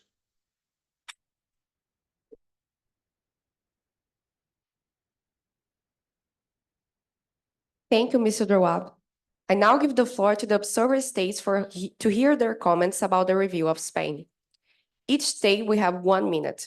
For this segment, please raise your placard if you wish to comment and wait for a delegation to be called out. We will start with the delegation of Armenia. Please, Your Excellency, you may now have the floor. Honorable Madam President, Vice President, and esteemed Secretary, fellow delegates, as the Armenian government, we are concerned about Spain's partial acceptance of recommendation to enhance unaccompanied minors' living condition, including their access to needed healthcare, legal help, and other fundamental services. While we assess Spain's argument that universal access to the national healthcare system is already in place, we note that this does not expressly address neither sides the requirements of migrants, including unaccompanied minors, so it is not sufficient. Furthermore, Spain should ensure access for NGOs to undocumented migrant detention centers to provide their expertise, help monitor human rights conditions, and ensure adherence to the Geneva Convention and its principles. Thank you for your attention. Thank you, Your Excellency. I now give the floor to the delegation of El Salvador. Your Excellency, you have 1 minute. Thank you, Madam President, Madam Vice President, fellow delegates, distinguished Secretariat, and honorable representatives of the civil society here present. The delegation of the Republic of El Salvador welcomes a delegation of the Kingdom of Spain and thanks them for the presentation of their addendum. El Salvador would like to congratulate the Kingdom of Spain on their commitment to provide safer and more effective asylum procedures for all. Additionally, however, we are hopeful that in the following years, Spain can reinforce its specific policies and measures to the protection of migrant and refugee children, as we firmly believe that specific approaches to tackle issues under vulnerability will be more effective in dealing with this challenge. We are certain that the Kingdom of Spain will maintain its proactive commitment in advancing human rights, especially through open and equitable dialogue with international and national entities. Thank you. Thank you, Your Excellency. I now give the floor to the delegation of Kenya. You have 1 minute. Thank you, Madam President. We would like to thank the delegation of Spain for the presentation of their addendum. The delegation of Kenya would like to thank Spain for accepting all the recommendations from Kenya. It is mentioned in the working group report addendum that Spain has announced a 40 billion euros aid package to support the recovery after the floods. The delegation of Kenya welcomes all the efforts taken by Spain in regards of the accepting recommendations, particularly in disaster prevention, post-disaster reconstruction, and the resettlement of victims. Thank you. Thank you, Your Excellency. I now give the floor to the delegation of Turkey. You have 1 minute. Thank you, Madam President, Madam Vice President, esteemed Secretary, fellow delegates, and honorable representatives of the civil society. On behalf of the Republic of Turkey, I would like to say that we extend our gratitude to the Kingdom of Spain for accepting our recommendation regarding the respect of Article 33 of the Geneva Convention.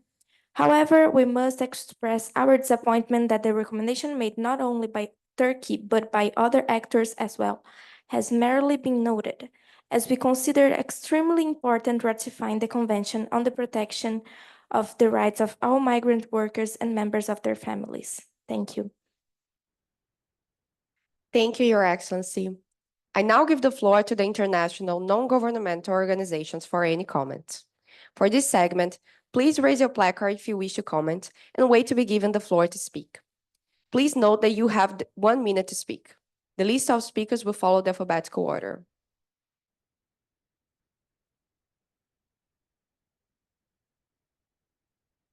The first speaker is the representative of Outright International, Mrs. Cici Radkiprel.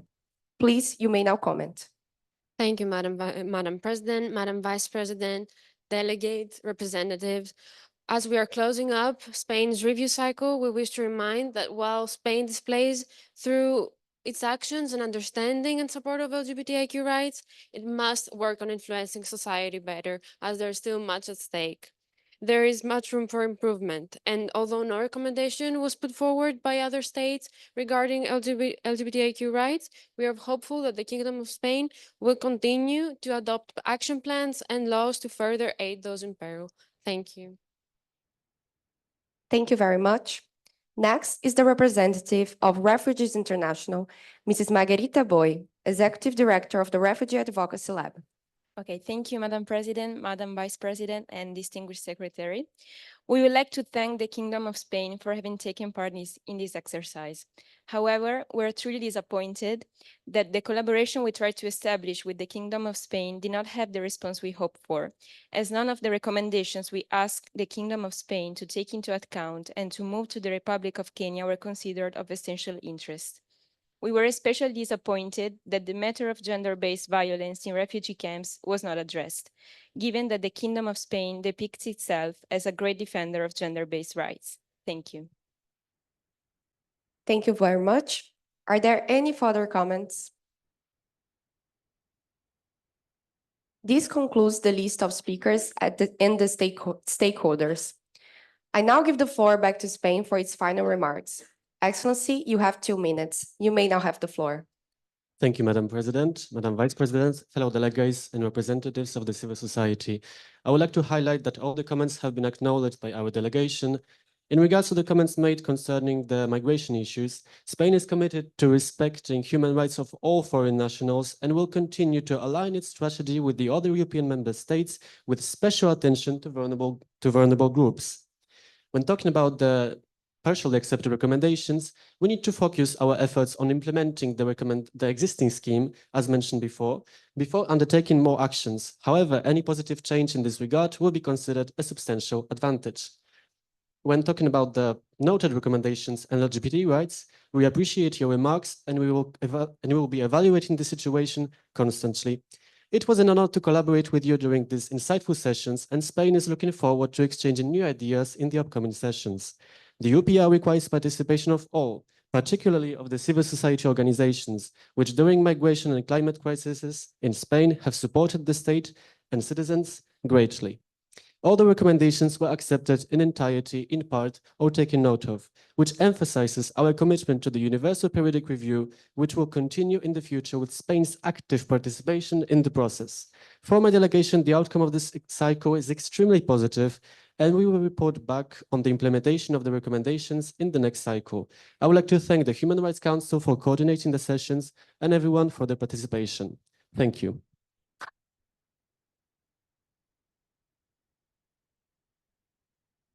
I thank His Excellency Mr. Uram for his comments and for Spain's participation throughout the UPR process. I now suggest that the Council should adopt a decision on the outcome of the UPR of the Kingdom of Spain. Are there any objections? I see none. The outcome is adopted.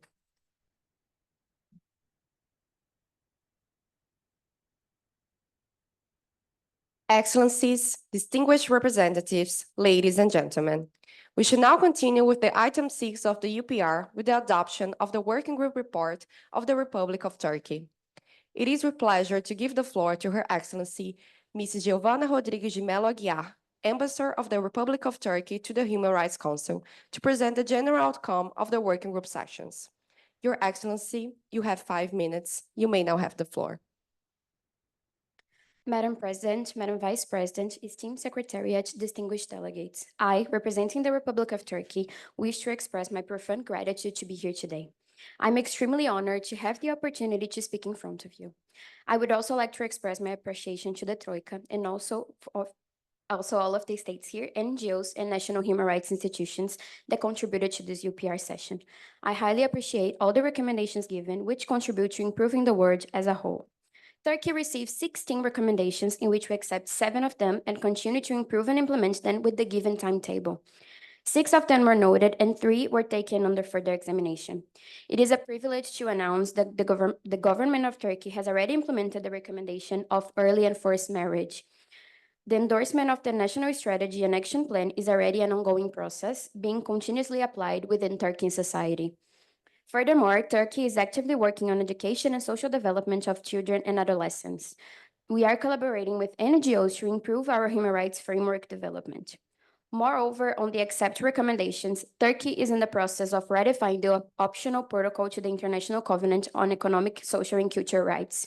Turkey is very keen on providing and managing social and cultural rights. We are acknowledging carefully the implications to ensure alignment with our national priorities.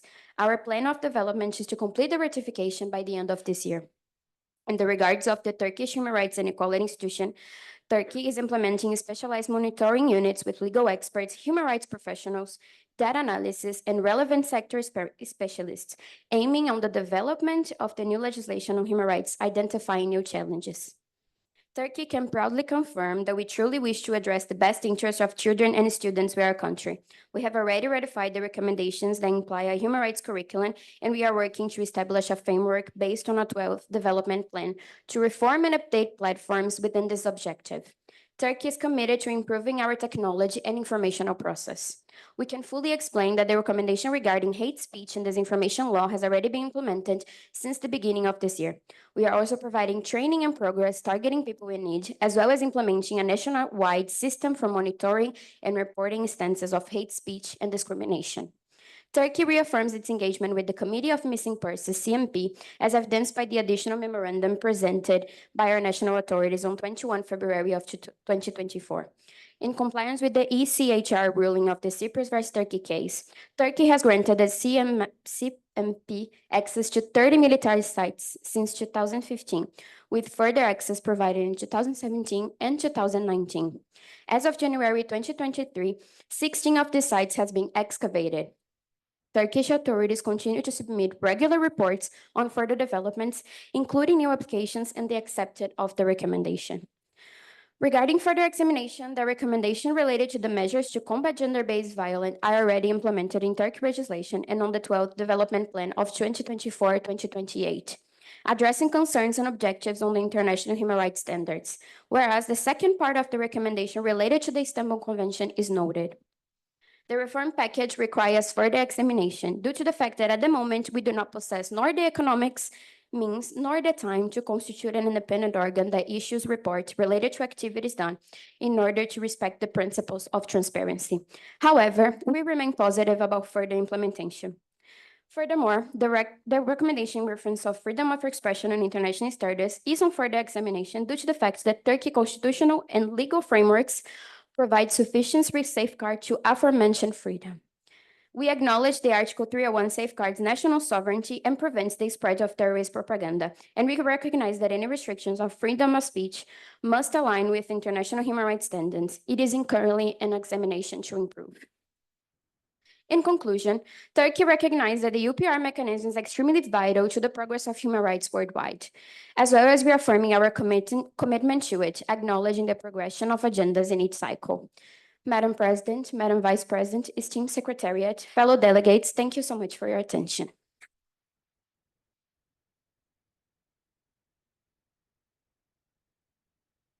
Thank you, Your Excellency. I now give the floor to the coordinator of the International Relations and Project Unit of the Human Rights and Equality Institution of Turkey for comments, Ms. Francesca Bianchini. Ms. Bianchini, you have 2 minutes. The floor is yours. Good morning, Madam President, Madam Vice President, Excellencies, fellow delegates, distinguished ladies and gentlemen. As a representative of the Human Rights and Equality Institution of Turkey, we thank Armenia, El Salvador, Kenya, Maldives, Spain for their recommendations. We commend Turkey's acceptance of recommendation number 10 from Kenya and its commitment to develop new legislation on human rights. We hope this will have positive repercussions for the composition of our institution and its activities as well. We also commend the commitment to take action against gender-based violence. In this respect, we encourage Turkey to explicitly criminalize domestic violence in their penal code and to take positive actions to improve the system of shelters for victims. Concerning Turkey's withdrawal from the Istanbul Convention, we remain available to cooperate should Turkey decide to reconsider its position on the matter. We also commend Turkey's acceptance of recommendation number 13 posed by the Armenian delegation pertaining the implementation of an action plan prosecuting hate speech and discriminating against minorities. We would also once again address the importance of improving prison monitoring and accountability to combat torture and ill treatment. The issue of torture and ill treatment in Turkey is still a very serious issue, and we thus strongly encourage Turkey to take this matter into consideration, in particular, reminding Turkey of its obligation under the Convention Against Torture. We remain available to cooperate to discuss potential solutions in the future. Thank you.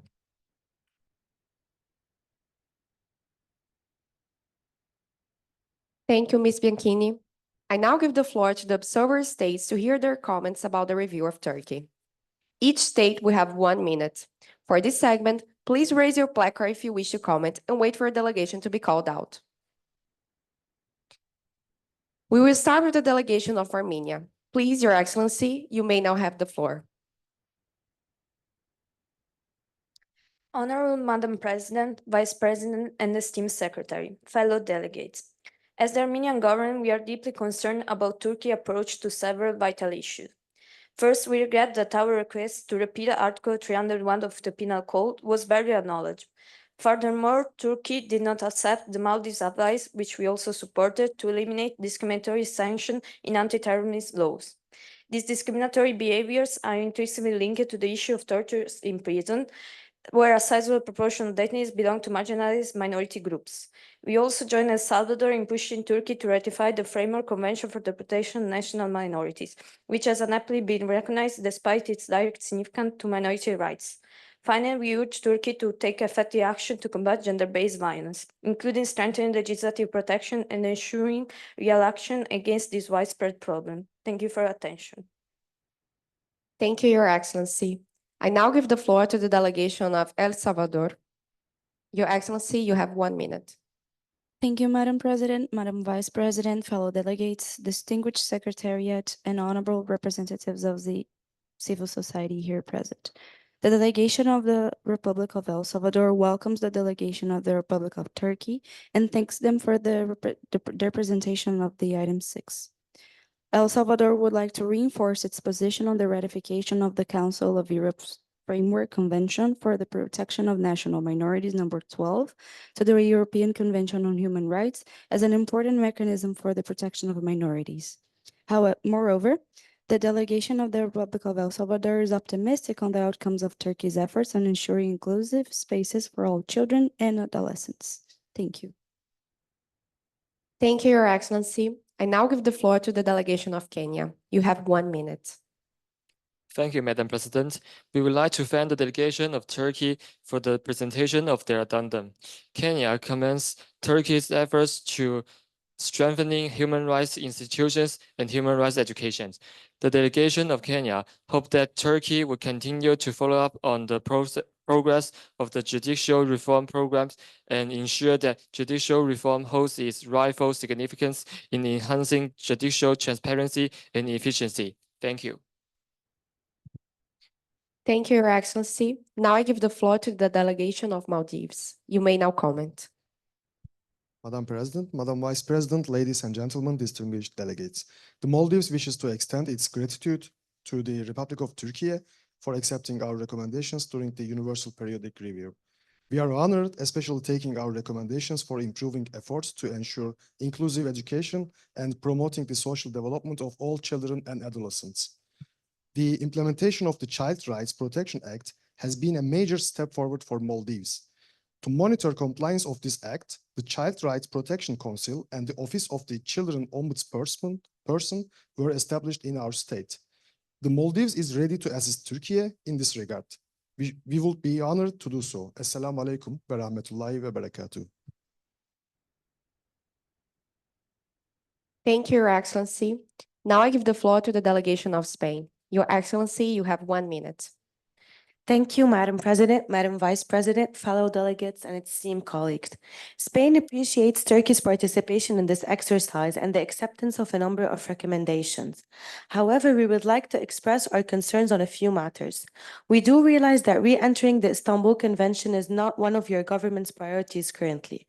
However, we would like to stress the importance of adopting measures to ensure that gender-based violence occurrences are addressed, as well as explicitly criminalizing domestic violence.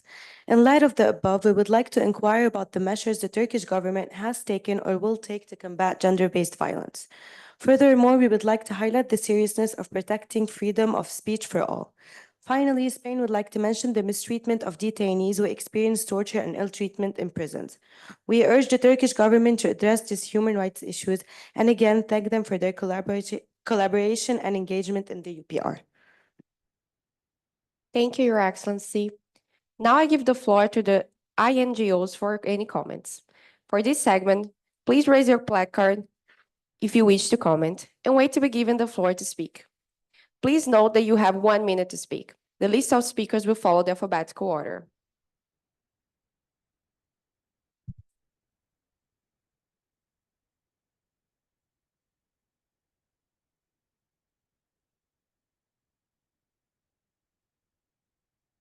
The first speaker will be the representative of CAR International, Ms. Marina Garcia Cunha, Global Policy and Communications Director for CAR International. Madam President, Your Excellencies, Madam Vice President, thank you. CARE International acknowledges Turkey's attention to gender-based violence, but is deeply concerned about the lack of concrete action, especially the failure to rejoin the Istanbul Convention. The convention is a critical tool for combating gender-based violence and ensuring the protection of women's rights. We urge immediate action to strengthen legal enforcement, implement protection orders effectively, and ensure sufficient shelters for survivors. These measures are essential for providing a comprehensive safety net for women at risk. We call on Turkey to prioritize the safety and rights of women by fully re-engaging with the Istanbul Convention and taking meaningful steps to combat gender-based violence. Thank you. Thank you, Your Excellency. Next is the representative of Outright International, Ms. Cici Radkiprel, Senior Program Officer at Outright International. Thank you, Madam President, Madam Vice President, Secretary, delegates, and fellow representatives. As we made clear in our report and presentation, LGBTIQ rights in Turkey are in grave danger. We are thankful for the recommendation put forward to ensure the freedom of opinion and expression for all, to ensure that human rights defenders, lawyers, and journalists are not subjected to intimidation or arbitrary arrest in undertaking their work, which the state of Turkey simply noted. We are hopeful that in the future, more actions, measures, and policies will be put forward to protect the Turkish queer community, who struggle gravely on a day-to-day basis due to discrimination and restriction of freedoms. Thank you. Thank you very much. Next is the representative of Oxfam International, Ms. Francesca Sabia, Human Rights Executive Director and Policy Advisor-in-Chief. Thank you, Madam President, Madam Vice President, Secretariat, fellow delegates, and honorable guests. Ladies and gentlemen, Oxfam International wishes to extend its deepest gratitude to the Republic of Turkey for engaging in these UPR exercises. Yet, Despite this positive outcome of the lobbying session and promises received for proactive recommendations from recommending states, to the delegation of Oxfam, an unexpected surprise, none has been advanced towards the food issue in Turkey, a country facing humanitarian issues and climate-related challenges. The data are clear, the emergency is concrete, and the negligence displayed in this room on the right to food is worrying. We hope that the recommendations made by Oxfam are not going to be ignored and forgotten by the state under review, and hoping that the country can diligently take proactive actions to address such right of utmost importance. We look forward to further engaging cooperative work. Delegation has no further comments. Thank you, Madam President. Thank you very much. Next is the representative of Penal Reform International, Ms. Teresa Cuca, Policy International Advocate Manager. I would like to express my gratitude to Madam President, Madam Vice President, to the honorable delegates of Turkey and the working group, as well as the Secretariat. It's an honor to have the opportunity to participate in this UPR process. We value the support of the recommendation for a dedicated database to monitor human rights. However, serious concerns remain as far as the selection process for members of the Turkish human rights and equality institutions remains at the hands of the government. We also renew Armenia question on the refusal to reform anti-terrorism and anti-defamation legislation by narrowing the definition of terrorism to limit its discriminatory application. And we also find incoherent the position on minorities protection, as the Armenia recommendation to address discrimination was supported, but the one concerning the Council of Europe Framework Convention for the Protection of National Minorities, number 12, was not. Thank you very much. Next is the representative of Refugees International, Ms. Margherita Boi, Executive Director of the Refugee Advocacy Lab.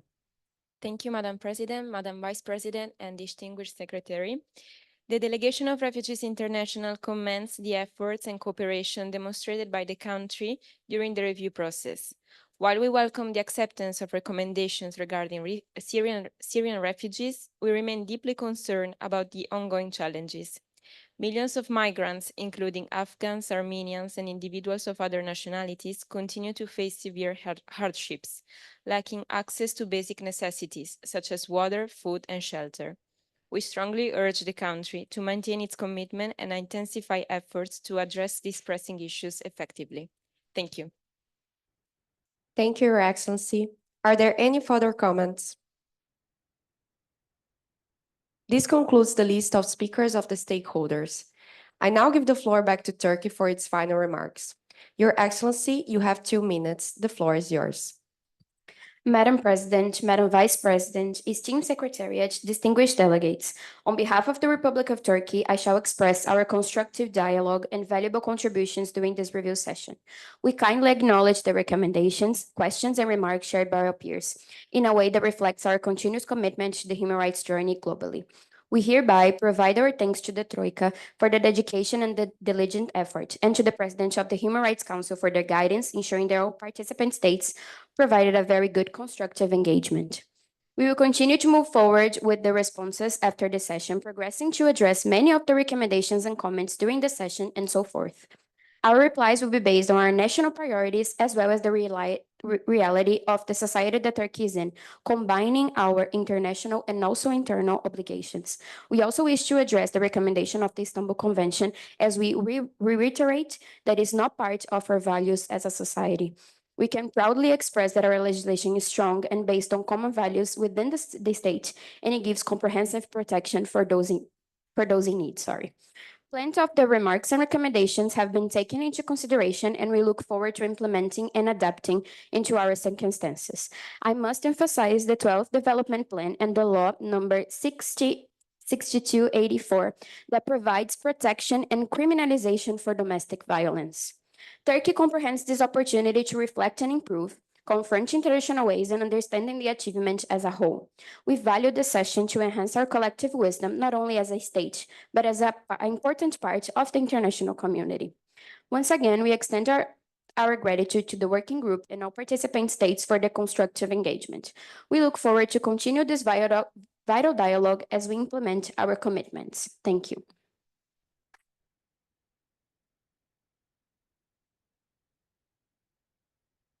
I thank Her Excellency Ms. Aguiar for her comments and for Turkey's participation throughout the UPR process. I now suggest that the Council should adopt a decision on the outcome of the UPR of the Republic of Turkey. Are there any objections? I see none. The outcome is now adopted.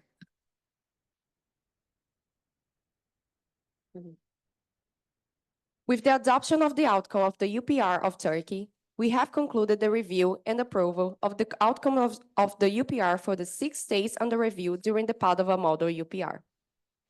Thank you, Your Excellencies, for your speeches and for the fruitful participation in the whole UPR process.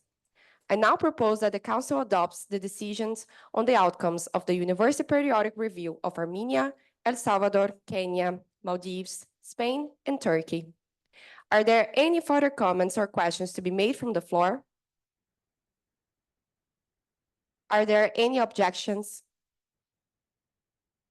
I see none. The decision is adopted.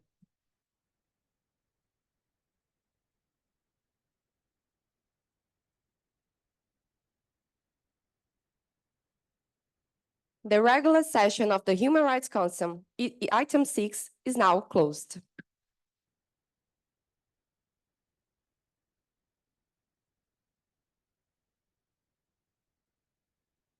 We will now take a break and meet back at 12:30 here in the same room for the concluding remarks, awards, and closing ceremony.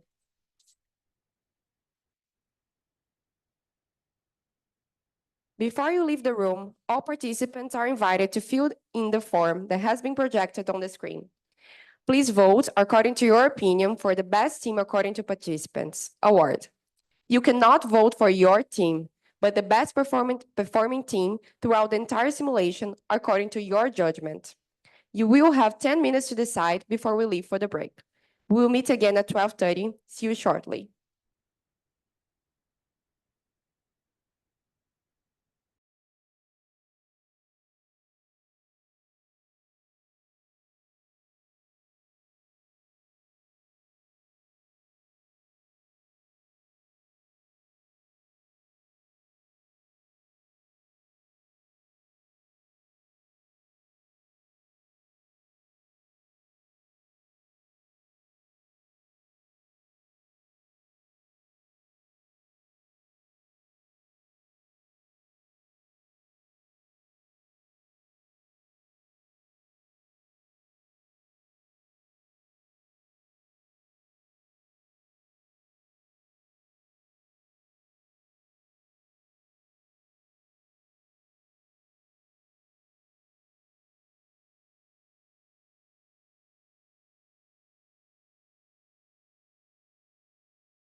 Greenpeace,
Outright International,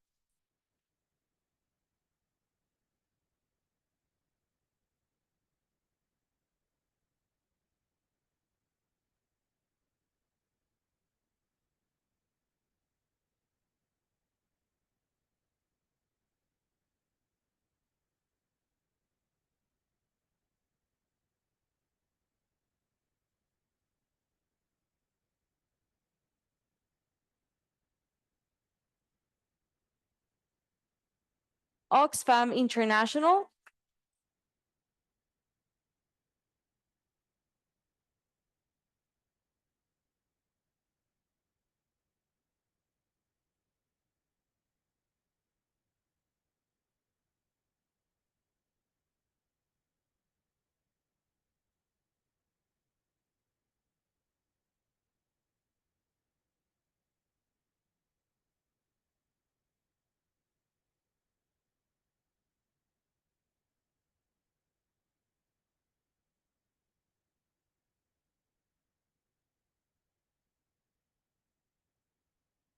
Penal Reform International,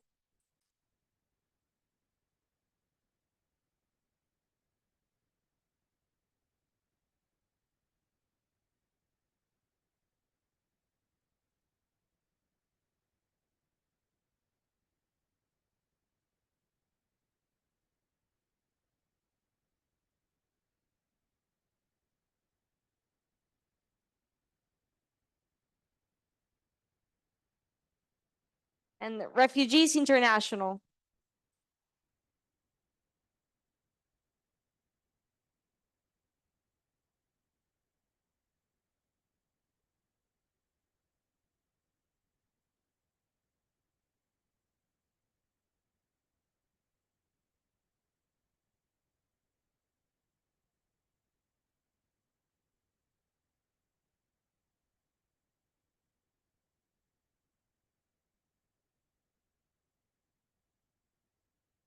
Now we will proceed with the NHRIs. The NHRI of Armenia,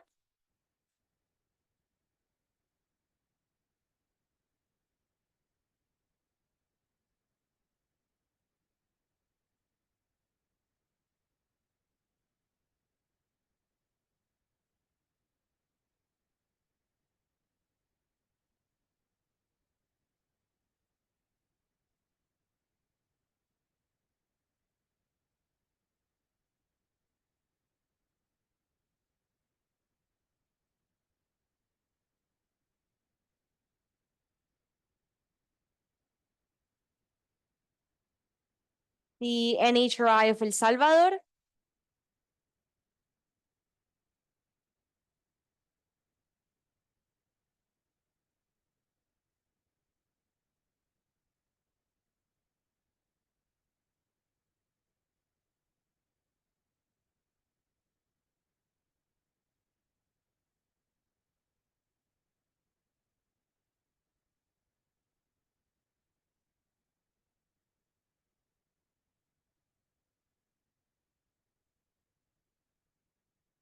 the NHRI of Kenya,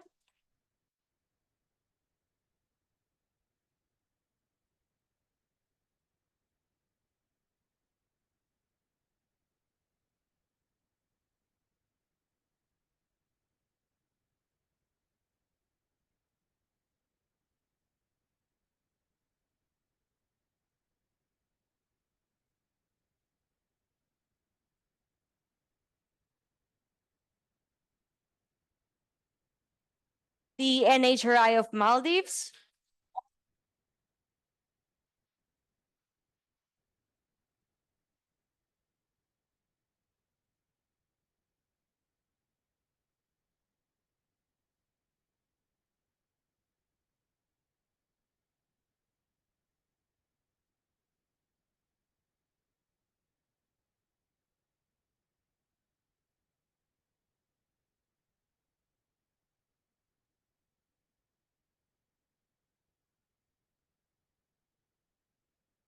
the NHRI of Spain,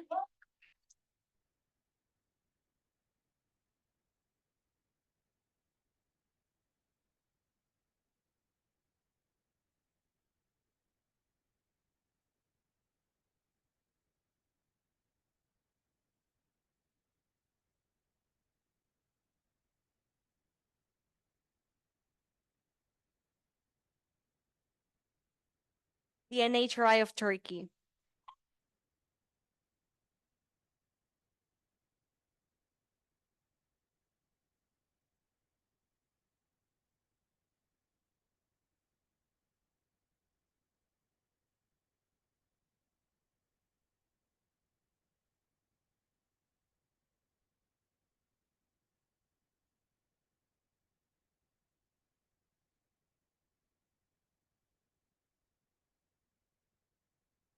and last but not least, we have the delegations of states: Armenia,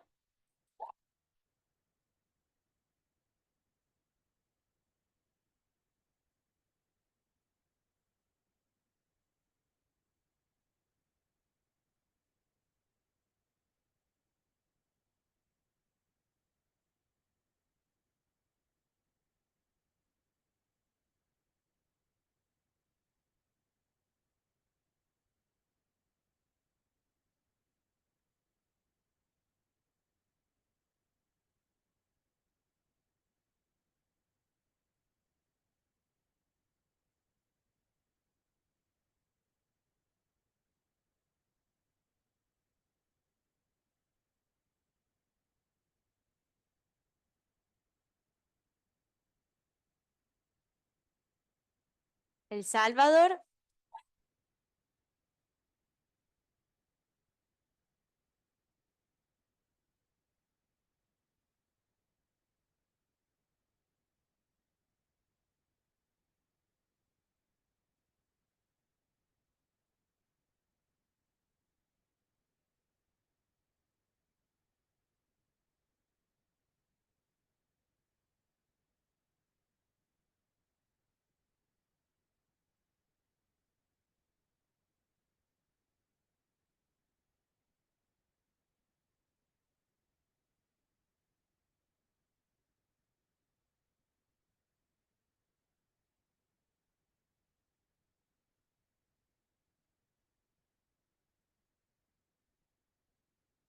Kenya,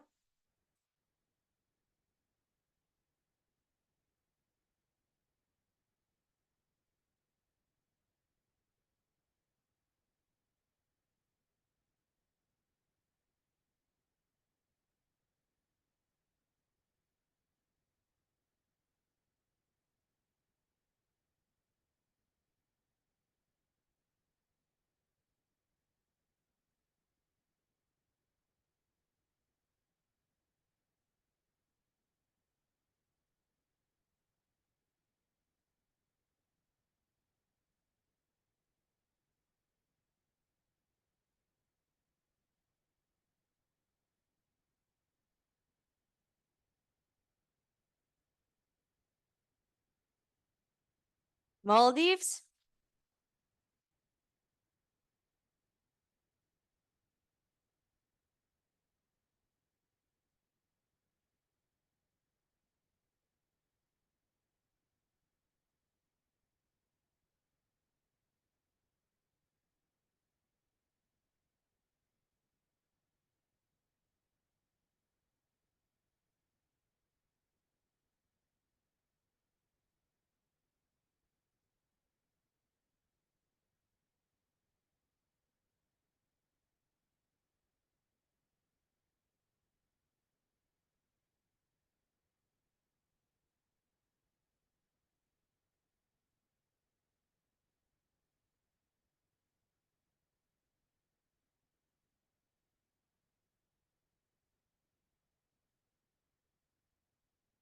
Spain,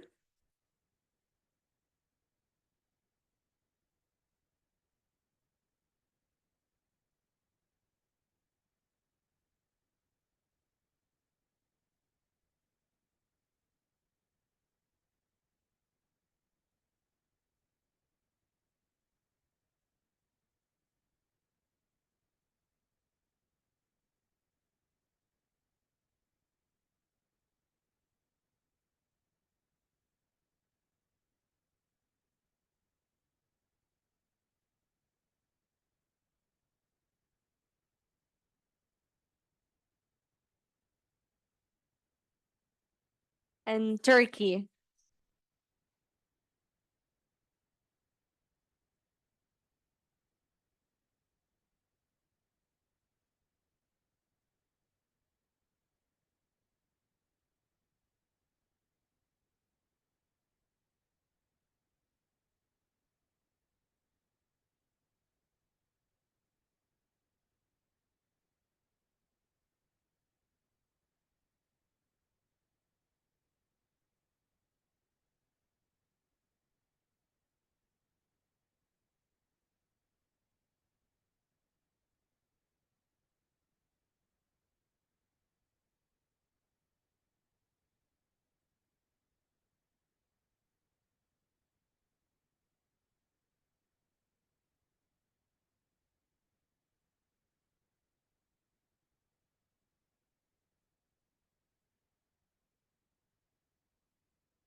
Now, before we announce the winners, I would like to remind you that on basis of the evaluation pointing system elaborated by the Secretariat on both oral and written contribution, teams with an outstanding performance will be awarded the following awards: Best State Under Review, Best Recommending State, Best INGO Delegation, Best NHRI Delegation Awards. And for the last one, you have decided the best performing team according to the participants. The time has come. We will now announce the winners of this year's Padova Model UPR 2024.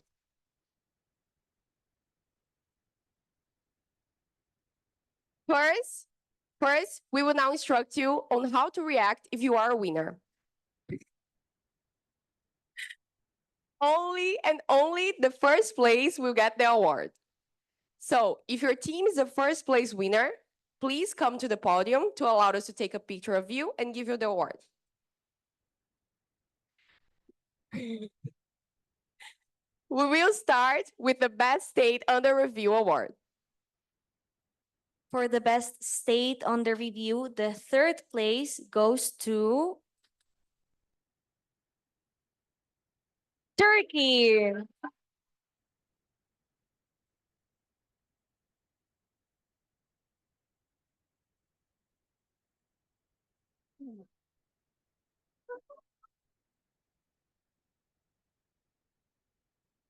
The second place for the Best State Under Review goes to Spain.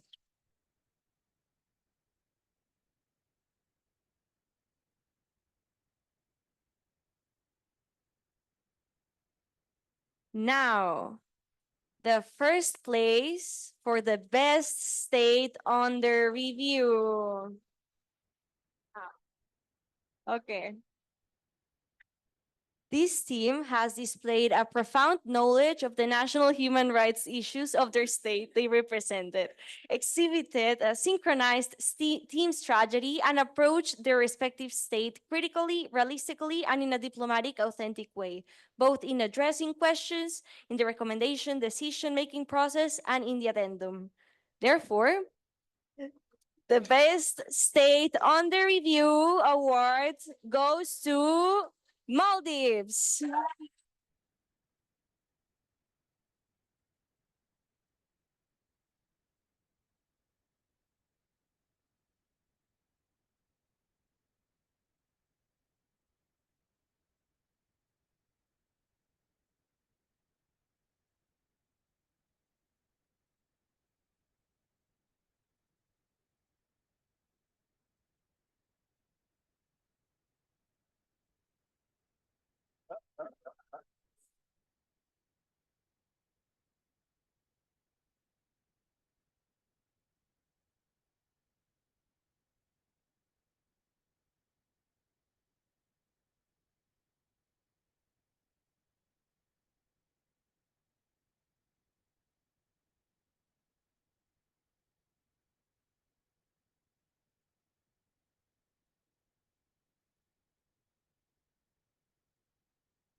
Moving on, for the Best Recommended State Award.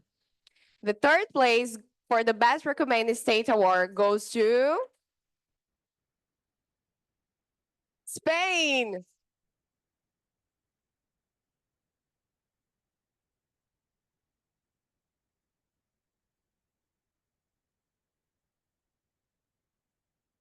And the second place goes to Kenya.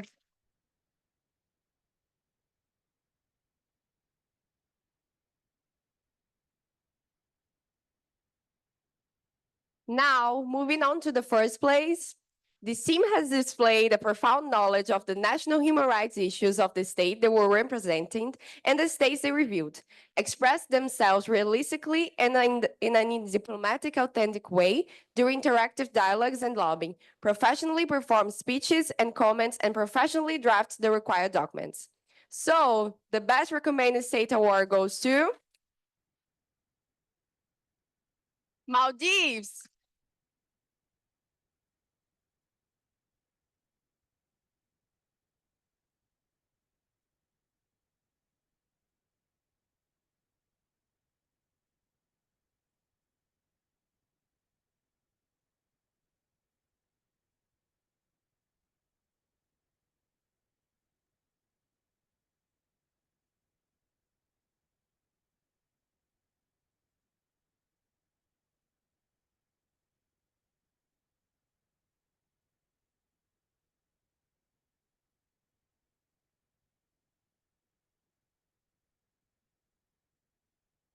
For the best NGO Delegation Award, the third place goes to Outright International.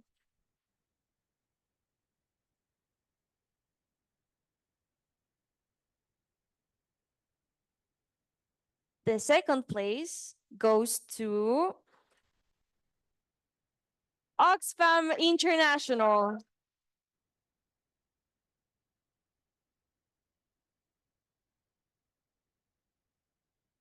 Then, for the Best NGO Delegation, this team has well represented their NGO during the lobbying, the pre-session, and the item 6.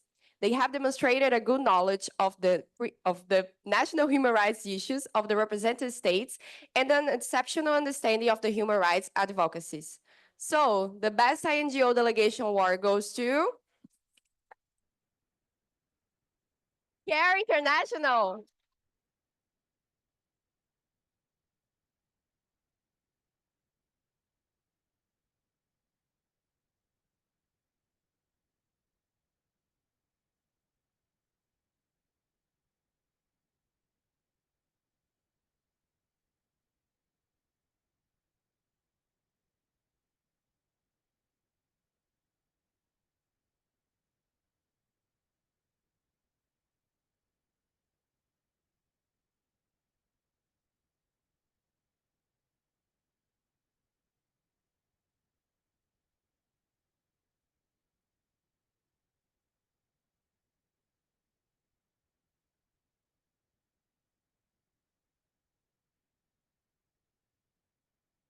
For the best NHRI Delegation Awards, the third place goes to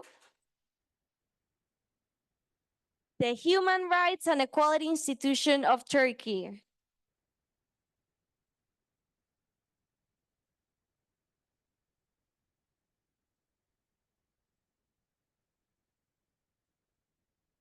Where is the NHRI of Turkey?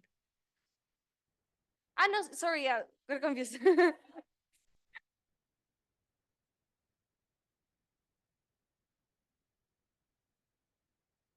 The second place goes to the Human Rights Commission of the Maldives.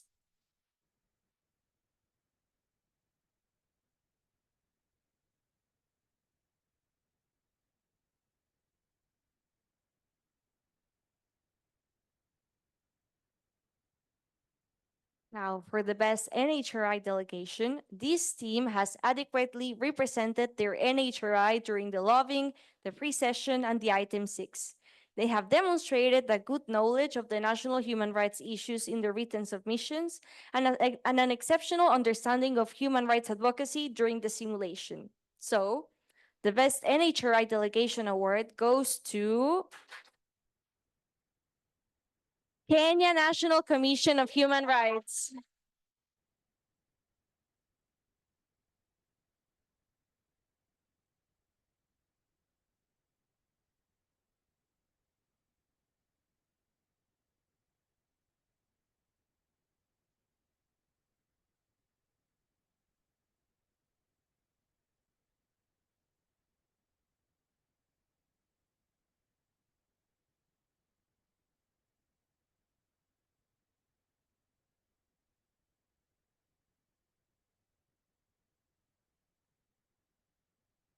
Finally, for the best performing team according to participants, I am pleased to announce that the best performing team according to the participants is the Human Rights Commission of the Maldives.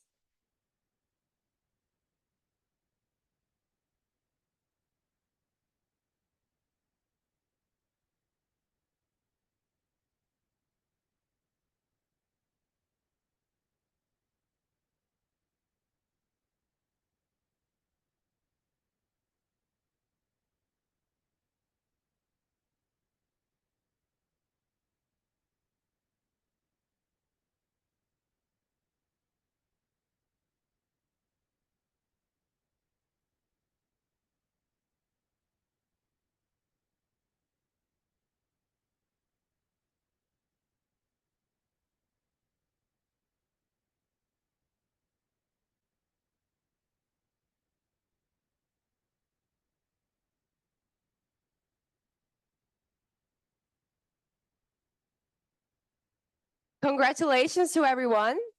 Now I would like to give the floor to the Professor De Stefani for his final remarks. It's almost lunchtime. Are written. I will upload it on the Moodle, so you can read it later. And I take also 1 minute to thank all of you, of course, for participating, for actively engaging in this exercise again. But really, my salute and my heart goes to the members of the Secretariat that performed a very, an immense job during the past months in the training, in the selection, and so on, and were so actively present and so, acutely watching you all the time during these few days. And I have also a little gift that I will give them later. Okay, not to, so some, I don't know how to call it, but also some bags, okay? So this is my pleasure and my privilege to give this stuff to, let me just mention them at least once. And in order not to make mistakes, I wrote their names carefully. So Yasmin, where are you? Please stand. Fiorella.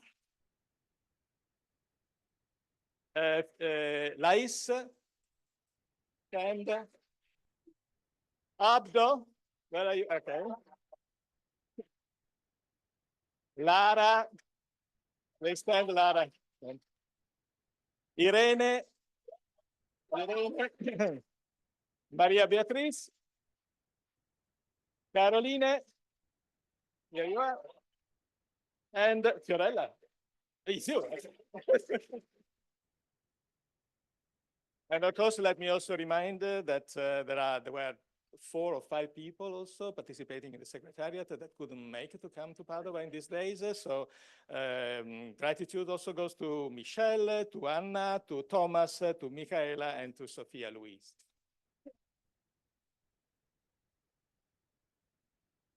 Okay, I finished. Yeah. Thank you, Professor. To conclude our ceremony, let us welcome Ms. Laura Dolce, Deputy of the UPR branch. Ms. Dolce has kindly agreed to give us her closing remarks. So we welcome Ms. Mohammed Kerr, Human Rights Officer, for his final remarks on the UPR model. Thank you. I'm very sorry that Miss Dolce couldn't be here. So you guys are stuck with me. Sorry about that. There's nothing to say.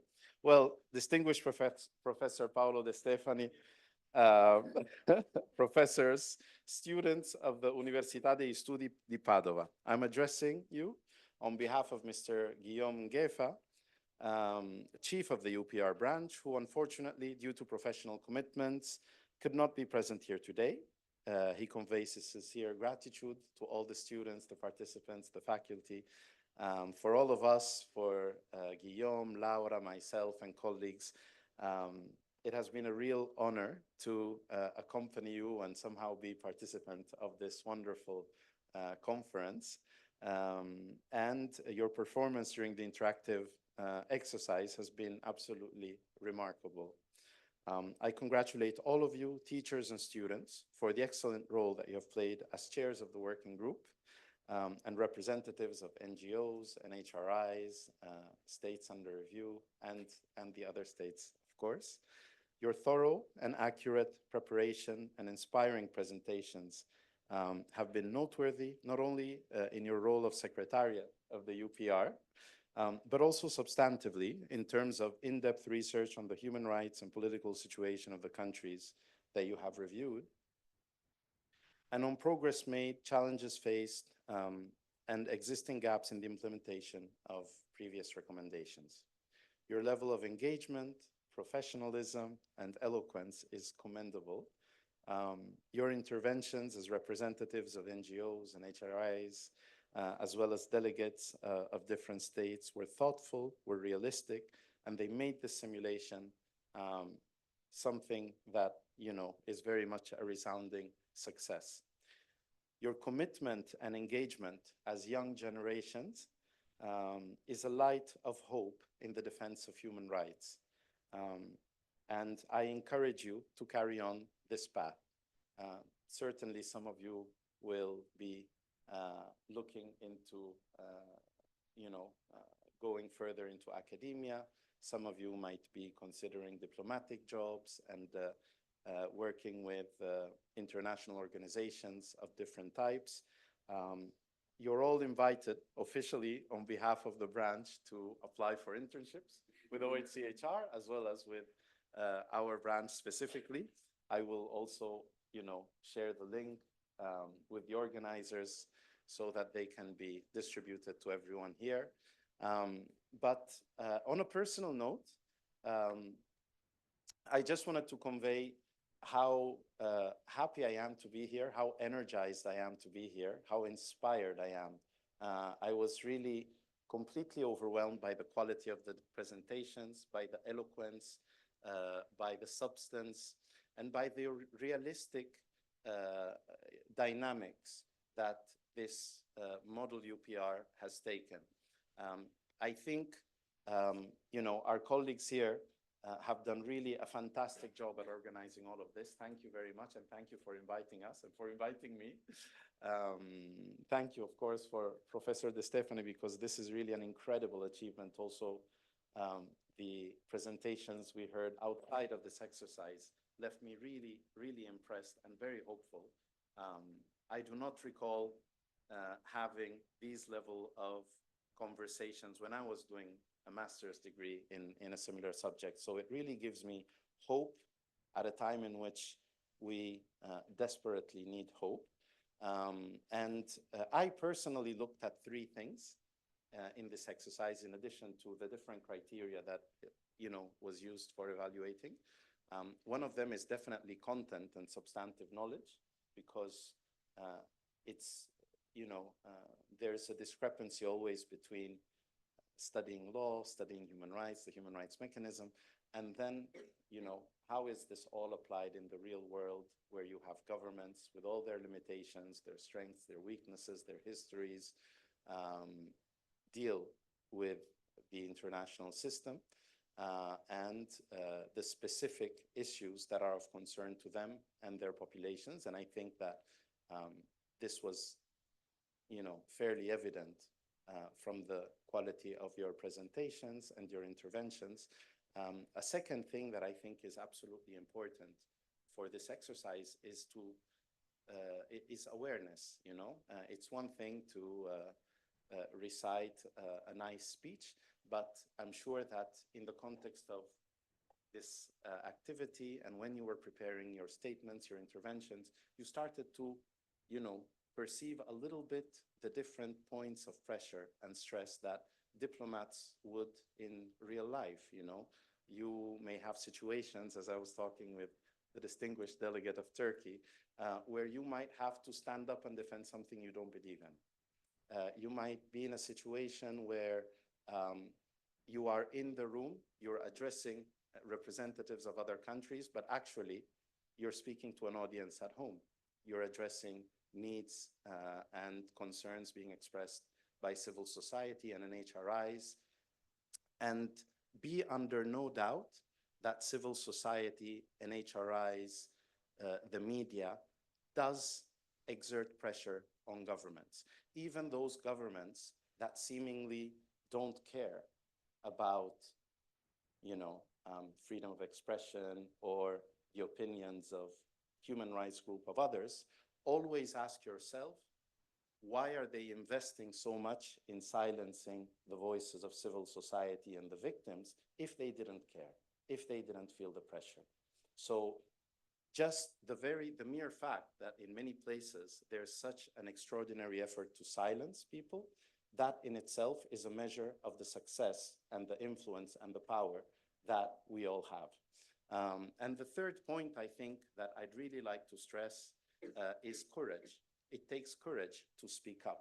It takes courage to gather different thoughts and to gather different facts and to come up here and to stand before your peers and to present them.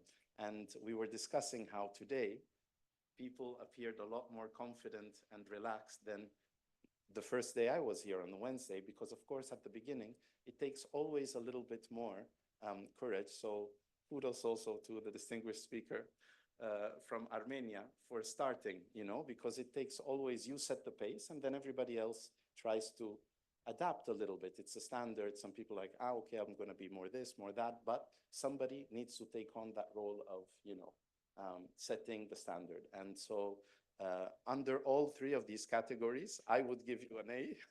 And I was really impressed with the quality of the exercise and of the intellectual conversations also that we were having outside. So thank you so much. Thank you to the Sophias. Thank you to Dr. De Stefani, and thank you for everyone for making me feel very welcome and for organizing this wonderful, wonderful event. I hope I'll be here again in the coming years. Thank you.